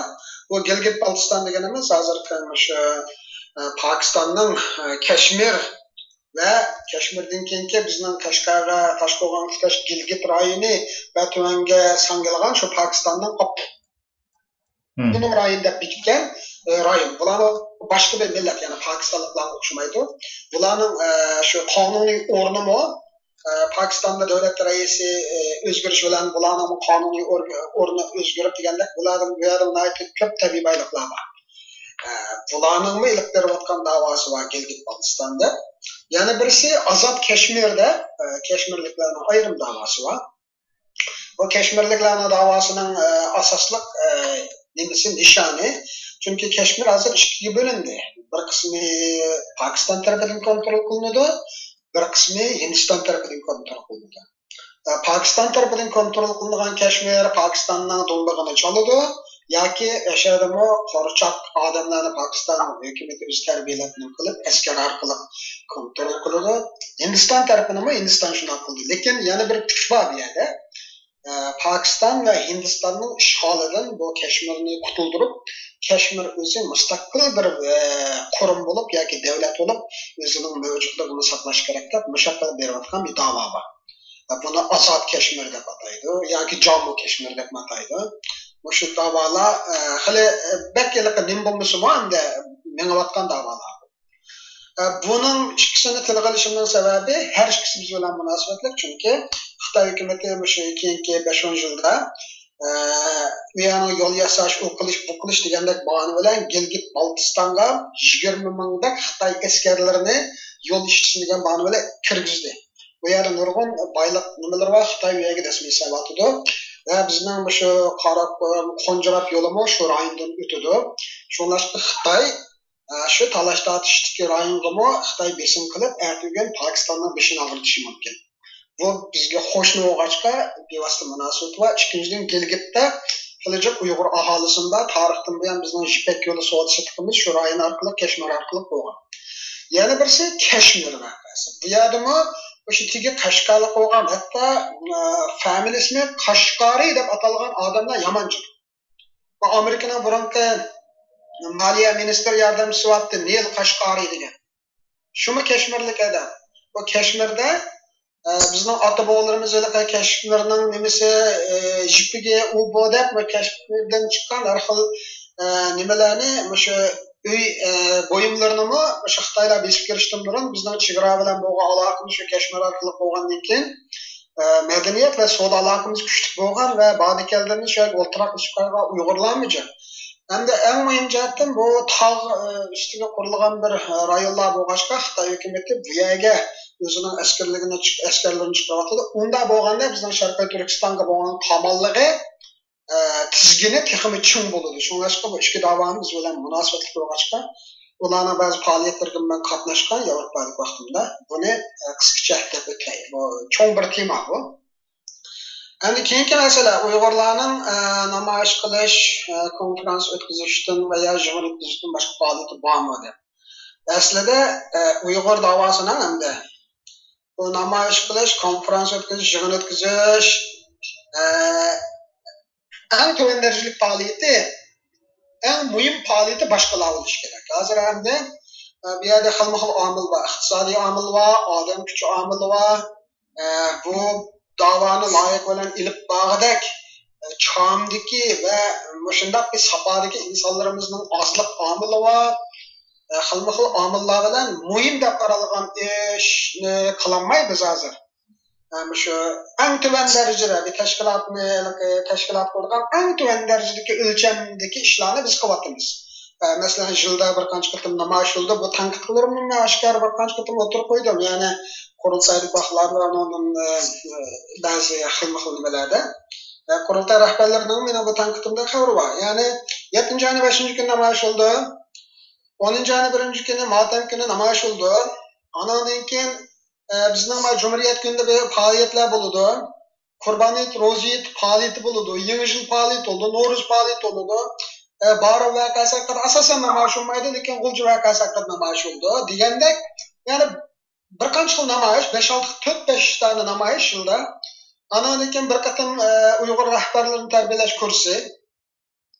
Andan keyin Jenevada UNPO vasitasi bilan 5 minut elib so'zlaydigan fursat topib qolsa, hamda bu yilda kelmaydi. 2 qatam Jenevada bir faoliyat. Andan keyin bir qancha konferans va ya qurultayning yig'inlari. Mushuni bilan chekuni qilinglar. Ya'ni qurultayning va Uyg'ur tashkilotlarining faoliyatini yig'inchoqlasak, mishaga yig'inchoqlandi. Bu halbuki bu Uyg'ur davosi nihoyatda kuchli davlat organlari bilan qilingan kuchli lobbichilik. Ya'ni ba'di keldi. Ya'ni ularga har kunlik, haftalik, oylik degandek vatandagi bo'lgan voqeani o'zimizning nuqtai nazaridan ularga tushuntirish.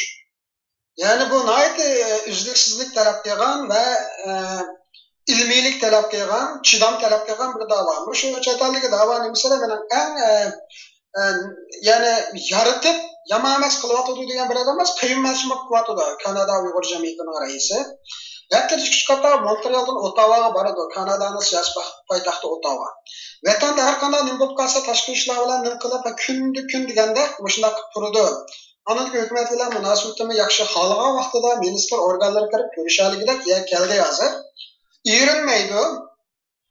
Bu balni icharidan kelgan muash yo'q. Ashi Montrealda qarindoshlarimiz hozir ko'pdir yordam bilan nima qildi. Butun iqtisodini shuni sarf qilib, shunday qilyapti. Ya'ni bu shunday bir lobbichilik bilan bo'ldi. Men Amerikada hozir uchur aloqaning qulayligi bilan bir email yozib qo'yish, telefon yozib qo'yish, buni bilan bo'lib ketib boradi bu ishlar. Lekin email men Yevropa birligi ishlayotgan mezgilda shuni his qilgan, email yozish bilan bu da'vo mangmaydi. Ya'ni hatto bir appointment ilishdimi, bir email yozib appointment ilish bilan shu organga telefon qilib, baradan bilan paranlashib, sababini tushuntirib, nima deb men ko'rish talabini o'tirib qo'yman deb o'xshamaydi uning unumi.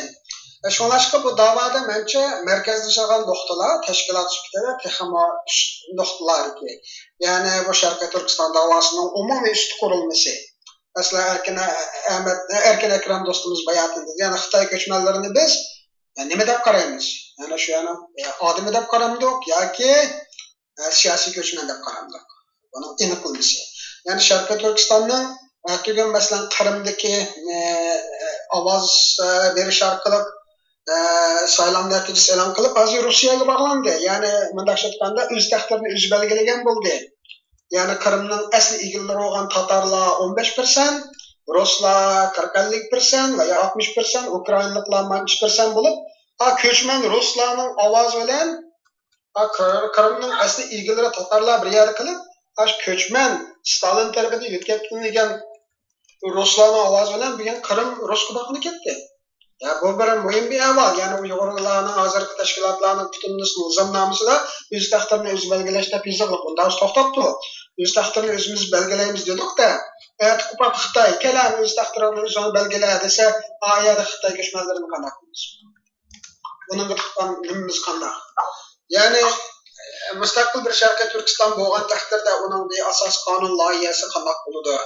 Onun her bir hoşnu devletler bilen boğan bir tadqiqat mesela Pakistan'ın Xitoy bilen hemkarlığıdaki evzel noktaları qaysi, aciz noktaları qaysi, tugün biz bular bilen muamele qilganda qandaq noktalarda muamele qilamiz. O'rta Osiyoda qarindosh devletler ham shu, Avrupa, Amerika, G'arb devletleri bilen boğan münasebet ham shu. Yani bu xalqaro tijorat tashkiloti bilen bizning hech qanday bir munosabatimiz yo'q mesela. Sharqiy Turkistonda elib kirilayotgan bu shu kan mahsulotlari, ananikin hoşa deymiz, nurg'un turmada qarindoshlarni haqsiz ishlatish deymiz, bola ishchilarning masalasi deymiz, ishchilar yutkab ketilgan Uyg'ur qizlarning masalasi. Bular hammasi dunyo tijorat tashkiloti, dunyo emgakchilar tashkiloti bevosita munosabat. Chunki bularning xalqaro bir o'lcham bor. Yani işleş yişe nereden nerece, işleş şaraiti nereden nerece, tabii baylıklarını açkanda bunun kandak nimelerge dikkat kılış gerek degandeki hemmisi aniq belgilengen maddeler bu için mağdudu hem Xitoy bu teşkilatının azası hem bunun kol koygan nurgun şartnamalarga. Xalqaro qonun organları var mesela. Sharqiy Turkiston Xitoy besilishdan bir mustaqil davlatmidi yoki Xitoy deganda Xitoyning tarkibiy qismidagi bir yamitdi. Agar mustaqil davlat desak, nimaga asosan mustaqil davlatdi? Ya'ni eskiryapti deymiz. Ya'ni mustaqil davlat deganning aniqlamasi nima? Qanday davlat mustaqil davlat bo'ldi? Ya'ni 44-yil qurilgan bu Cumhuriyet qarorlarini Beijingdan so'rab olamdi yo o'zi olamdi masalan. O'zining puli bormidi, muharib sistemasi, askari, qo'mondonlik, u bu deganda nurg'un aniqlamalar bor. Shu bo'yicha bu nimaga asosan Sharqiy Turkistonda biz besilingan tuproq deymiz. Besilingan tuproq uchun Xitoy kirishdan burun bu yana mustaqil bir davlat ekanligini nima qilishimiz kerak? Ya'ni biz mustaqil davlat davasaqli bo'lmaydi. Xalqarodagi mustaqil davlatning aniqlamasi bo'yicha xalqaro adliya organlari bor. Buning bilan anadagi masalan mushkilatlarni ba'zi nimalarga haqiqatan hayron qolaman. Shu Ispaniya sotiga arz qilib Xitoy rahbarlari haqida tutish buyrug'i chiqarildi masalan. Mush Avropada nurg'un xalqaro sud organlari bor. İnsan hakları nima organlari bor. Boshuna olan nurg'un cho'ng tashkilotlar buni yo'lini qiladi. O'zi bilmasa bilganlardan so'rab. Bu xalqaro sistemani biz ishlatadigan nurg'un nimalari bor. Lekin ko'p hollarda bizning o'sha programmalarimiz o'xshash masalani har yili so'zlaydigan odamlarimiz yuqortidan o'xshash, o'nglaydigan odamlarimiz yuqortidan o'xshash, simalarimiz yuqortidan o'xshash, ya'ni o'xshash narsani o'xshash odamlarga leksiya so'zlaydi. Buni bilan xuddi Allohni ijro qilgandek yoki vazifa aslogandek shunday bir ko'rinish, bir ijodchanlik, bir yangilik, taqmagan bir ishni qilish yoki bir saviya ustun ko'tarish bu davoni. Yoki telefon qilmagan bir aloqa qilmagan bir organlar bilan bir aloqa qilish, bularni ishkini chekib baqish degandek narsalar yo'q masalan. Bizning tashkilotlarimizda buning har kimning o'ziga bonus va iqtisodiy jihatdan odam kuchi bo'ldi. Lekin bosh ko'tarib ketgan vaqtlarimiz yo'q. Ya'ni har bir odam o'zining 20 soatini hisoblasa hamda nurg'un bosh ko'tarib ketgan vaqtlarimiz yo'q. Unda bo'lg'achqa ya'ni odam kuchi, vaqt u deganmi nisbiy o'ldan. Agar yaxshi o'rinlashtirilsa ba'zi narsalar elib berilish ehtimolligidagi narsalar. Chunki Yevropada bu xil xalqaro organlarning vakolat ishxonalarini aytacak. Shuningdek bizning aloqa qilgan bir qancha organlar, masalan, Birlashgan Davlatlar Tashkilotining Inson huquqlari komiteti, anadagi Birlashgan Davlatlar Tashkilotining Muhojirlar komiteti va Birlashgan Davlatlar Tashkilotining bir qancha komitetlarga doklad sunib qo'yish usulan, ya undan boshqa xalqaro adliya organlari va janubada xalqaro tijorat organi va dunyo tijorat majlisi tashkiloti, dunyo sog'liq tashkiloti va masalan bolalarning ayollarning bolalarini o'ldirib hammasi o'sha dunyo sayya tashkilotiga munosabat ishlar shu. Ya'ni bu jihatda mencha o'sha xalqaro organlar bilan qiladigan aloqa oz, Ama özümüzge qaratilgan teşviqat, yani Uyg'urni pompalab, Uyg'urning teşviqati, Uyg'urning davosini anglatish, menimcha shu üstün o'rinni egallab qoldi deb qaraymiz. Men Yevropada o'sha yerda shug'ullar bordim, asosan qatnashuvchilari Uyg'ur, ya'ni har qachon qatnashgan bolalar Facebookdan gazetdan o'qib oladigan uchurlarni shu yig'inda biz doklad onlaymiz. Halbuki mening Facebook'imda 10 uchurlar bor. Nurg'un odamlarning Facebook'ida 10 uchurlar bor. Ya'ni tashkilotlar menimcha bir qadam, garchi bu biraz taklif veya tanqid shaklida bo'ldi, lekin o'ylab qo'yish tegishli. Ya'ni imkonlar chekli. Bu hamma millatning imkoniyati, davlatlarning imkoni chekli. Hamma davlatlar boyashatib qaqshamaydi, pulim yetishmaydi qaqshaydi. Shunday sharoitda ba'zi ishlar bo'ladi. Ya'ni o'rinsiz yig'iladigan pullar masalan, shunday nuqtaliq, planliq ba'zi narsalarga jamoatni harakatlantirib, tashkilotlarning vazifasi texmi bir baltoq bu masalalarni yuqori ko'tarishga bo'ladi deb qarayman. Rahmat Mehmet To'xta efendim. Bugün etraflık yaxşı bir söhbət qılıb aldıq. Əlbəttə bir qarashqa vaxtımız hakikaten 3 saat vaxtımız ötdü. Mühim məsələlərdən bir qancha temalarni o'tirib chiqarib, bununla bir gerçi eksik, yani az qolgan bo'lsa-mu ba'zi temiz qala muvafiq yaxshi bir javoblarni oldik deb qarayman. Tövende yani siz bilen Mehmet efendim keyinki sallarımızda yine nurgun temalar bazı siz sorulgan so'allar mı battı. Vaktimiz 3 saat. Bunun bazı bizim siyasilerimizden yoki boshqa qarindoshlarımızdan vaqti 3 saat emas, 1 saatga yoki 2 saatga chiqarsanlar degandek, tushirsanlar degandek fikrlar bo'ldi. Albatta buni vaqt chiqarib anglaydigan odam 6 saat qilsaqmi anglaydi deb qarayman. 1 saat bo'lsa-mu anglamaydiganlar anglamaydi. Bu da qiziqmaydigan, o'zining Uyg'urligidan xo'shal bo'lmaydigan insonlar bo'lishi mumkin. Hozir bizim radyomuzda Fransiya Uyg'ur tashkilotining raisi Erkin Avlumit efendim radyoga ishtirok qildi. Gerçi vaktimiz 10 minut vaktimiz qoldi. Shunday bo'lsa-mu Erkin efendimga bir ikki qiz so'z bersak, keyinki programımızda Erkin efendim bilan Fransiya haqida, mush davo haqida o'zining yurak so'zini anlatishga ayrim bir savol javob şekillik bir program o'rlashtiramiz. Erkin efendim, qanaqa ahvolingiz, yaxshimisiz? Yaxshi, o'zingiz yaxshi. Rahmat. Biraz kech vaqtda siz bilan bir gapni o'qib qoldik. Radyonu anladingizmi, anglayapsizsiz? Aslında hiç olmasa bugün bu şu radyo hakkında bir özünüzün fikrini bir oturup koygan bolsanız. Bu radyo hakkında deseniz, bu radyonun kurulduğuna ait hoşa oldum. Bulutmam şu qarindoshlarning yurak so'zini anlatadigan bu radyona ait bir muhim. Hech qanday bir radyolarimiz bunday bir şekilde açmagan. Radyoning manguzi jihati bu yo'limizga ait to'g'ri. Hemen bir gün bunu bilmeye kalktım. Hazır to'g'ri kirib ko'rib qoldim. Shu oxirida qo'shilib qoldim. Radyonun kızımız buna geçti ama yeni bir işin dikim kelyapti. Hazır Mehmet To'xta deb o'tdi. Mehmet To'xtaning degan oxirgi so'zini anglab qoldim. Bu nihoyatda to'g'ri gaplarni qildi Mehmet To'xta hozir. Chunki birdan-bir shu har qanday biz faoliyatlarni qilgan chog'da şu abi Mehmet To'xta degandek biz bir qatam Belgiya parlamentga yig'in qatnashdim. Boshqa yerlardan qatnashdim. Mavo bizniki Fransiyada qatam konferensda siz bilasiz. Biz abi Mehmet To'xta deb o'tgandek har qatam biz shu yig'inlarimizni qilgan chog'da asos jihatdan shu Uyg'urlar kelib qatnashyapti. Ama abi Mehmet To'xta degandek shu nihoyatda muhim yeri biz amal var, şu hükümet erbaplarını, hükümet xodimlarini, chet ellik muxbirlarni chaqirsa, bunun unumi texmo yaxshi bo'ldi abi Mehmet To'xta deb ketganda. Shuningga shu nuqtalardan mening ko'z qarashi ko'proq o'zimizdan anglamay, o'zimiz anglasakmi hammamiz vatandan chiqqan, hammamiz bilamiz Uyg'ur davosini, Uyg'ur problemini, hammamiz o'zimiz bilamiz. O'zimiz men so'zlasakmi buning foydasi bek yuqori bo'lib ketishi anchada to'g'ri deb qaramayman. Shuning uchun biz endi shu Fransiyada asosiy bizning tutgan yo'limiz, asosiy maqsadimiz shu hükümetke Fransızlarga anlatışını maksat kılıp kıvatımız böyle.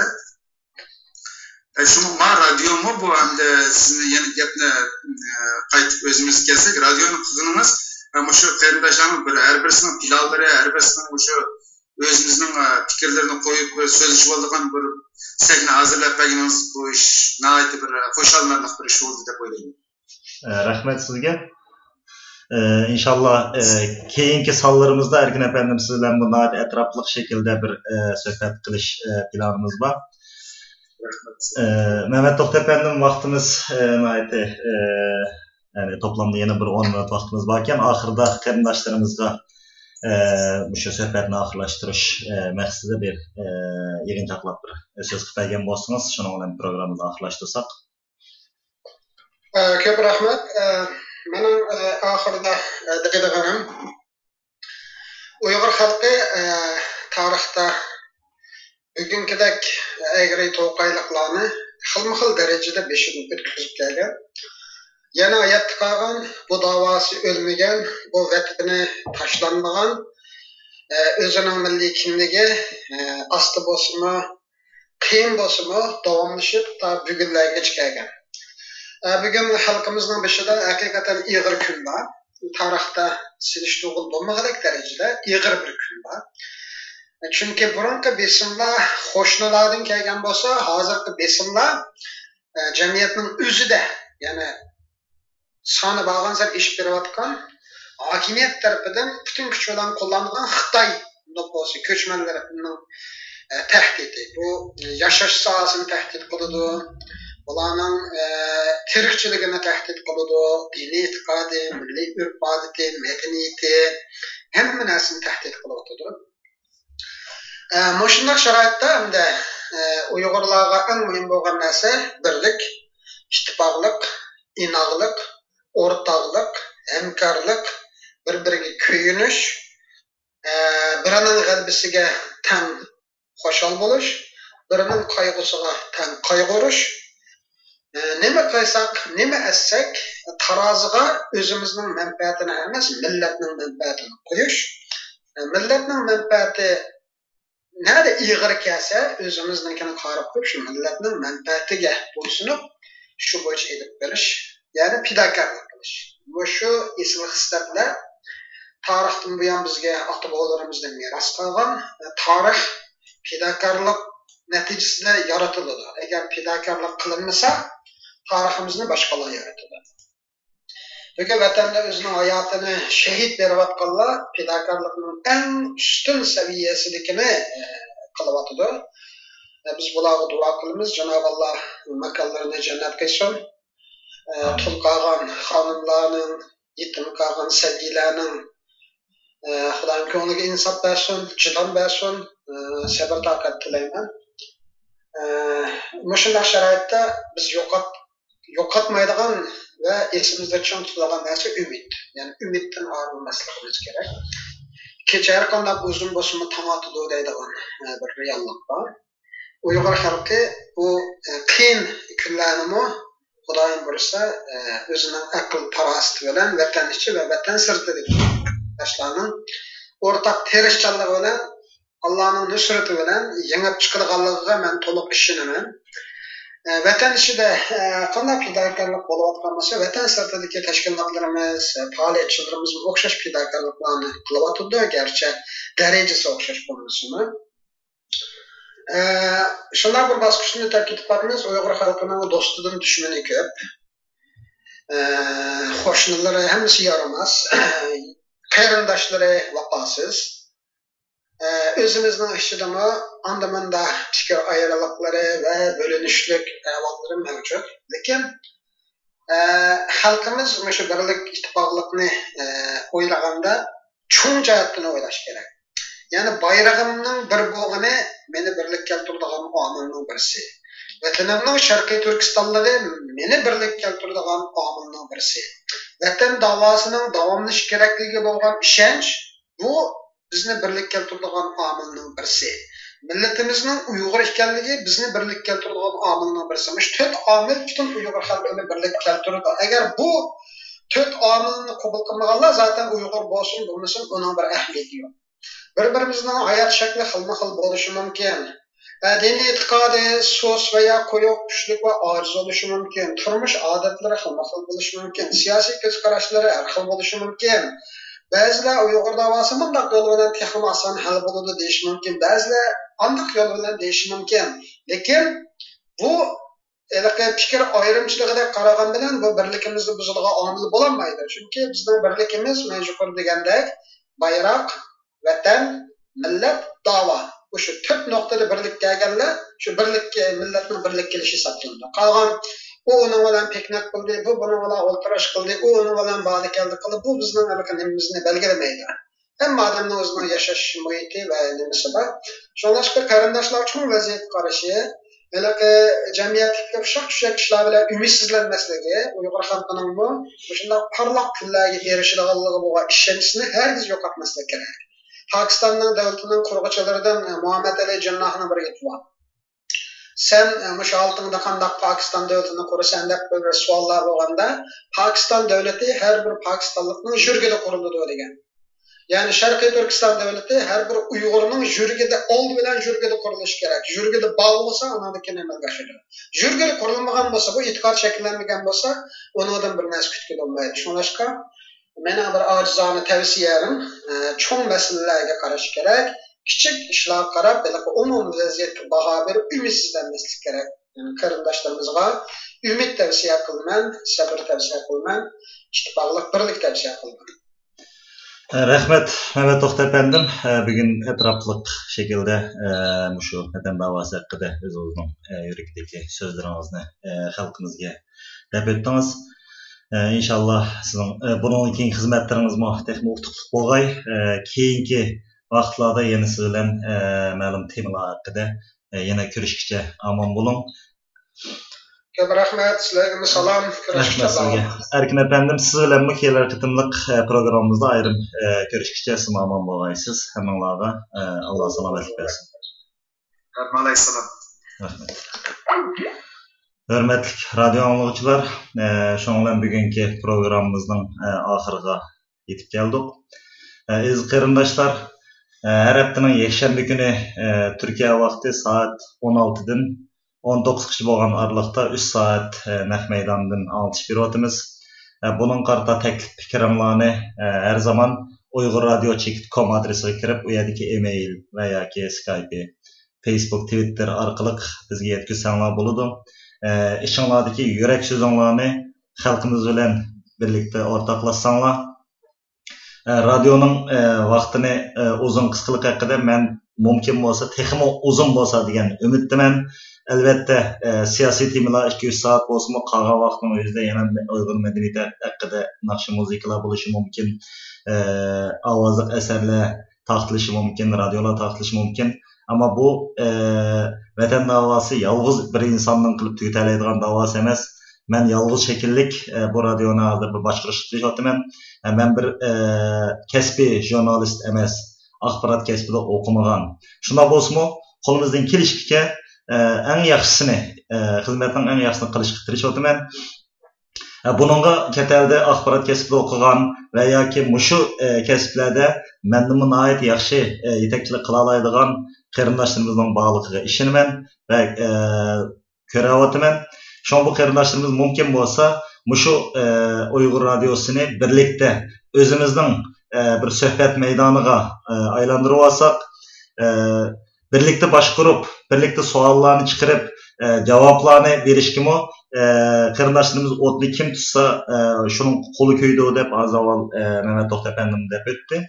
Ya'ni bu yerda o'tirg'i tushsanglar, İşinlardaki yürek sözünlerini etsanlar, vatandaş qarindoshlarimiz izlab o'tadi. Hammamiz bunun qadri yürekimiz köyüp ağırıp o'tadi. Bunun için bir nima qilish kerak, qanday qila olamiz? Mushuning bir savol javob shekillik xalqimizga, mushu biladigan bilimi borlarning ichidikisini qolgan yangidan yetishayotganlarga anglatsak, o'zaro mushunday bir suhbat, munozara maydonimizni to'xtatib qo'ymay, bu şekilde davamlaştırsak, torbetimizdeki bazı yetersizlikler inşallah günden günge bizim özümüzün iqtisodiyotdagi qiyinchiliklarımızdan hal bo'lishi bilan nihoyat atrofli yaxshi bir shaklga boradi deb o'ylayman. Ez qarındaşlar, programımızda müşahede ayarlaştırımız. Tövende vakti bağlı alıp qalsa birden 1-2 saat Uyghur xalq naxşı muzikilerden, xalq naxşıları ve yoki vatan millet haqidagi naxşılardan birden moduronlar sunumuz. Diqqat qilib anlığınızga rahmet. Kelar qitimliq programımızda görüşkice hamınla aman bolanglar.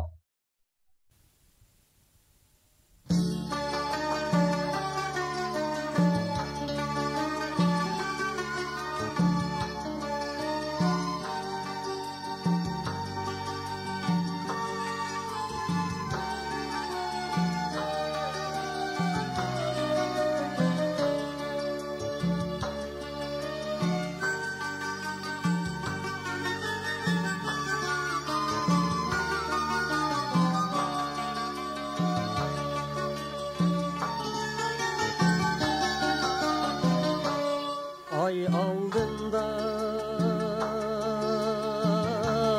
gün geninde hasret içinde yarım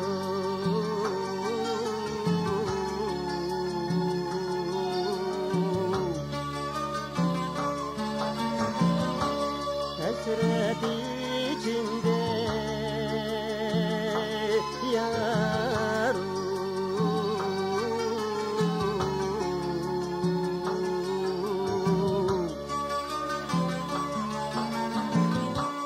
Mana bergen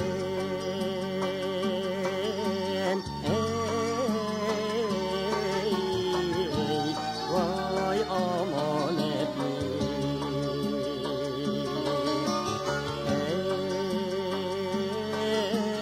aldep yığlay men yarım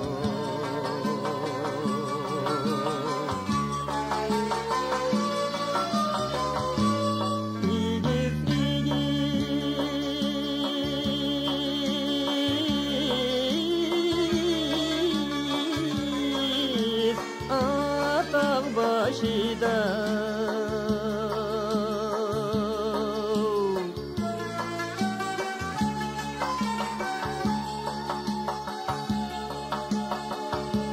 çırak yedu yarım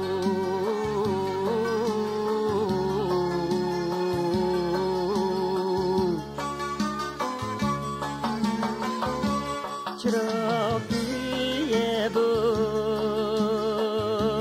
yarım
sefer kılsan ey vay bir mertille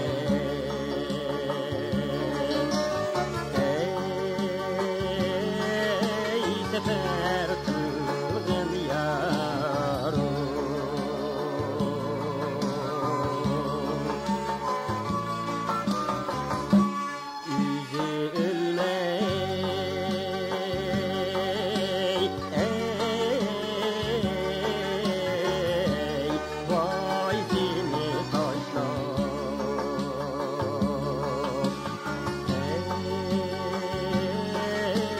taşlar gitem o yarum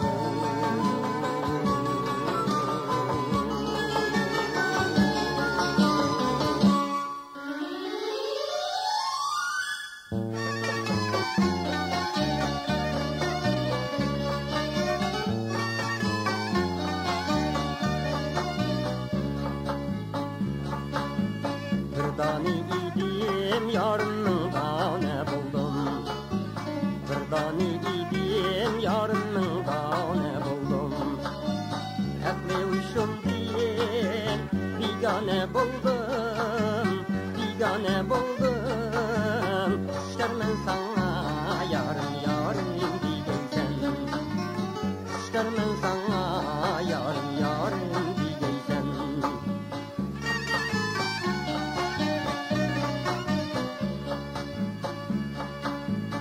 Yare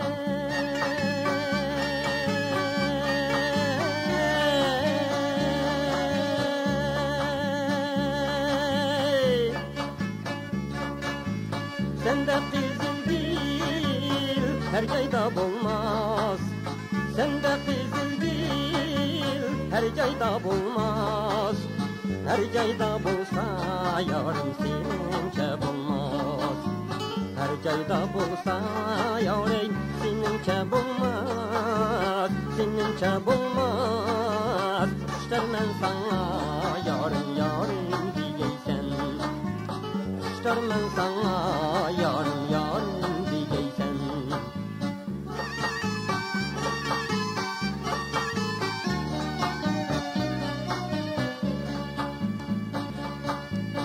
Yare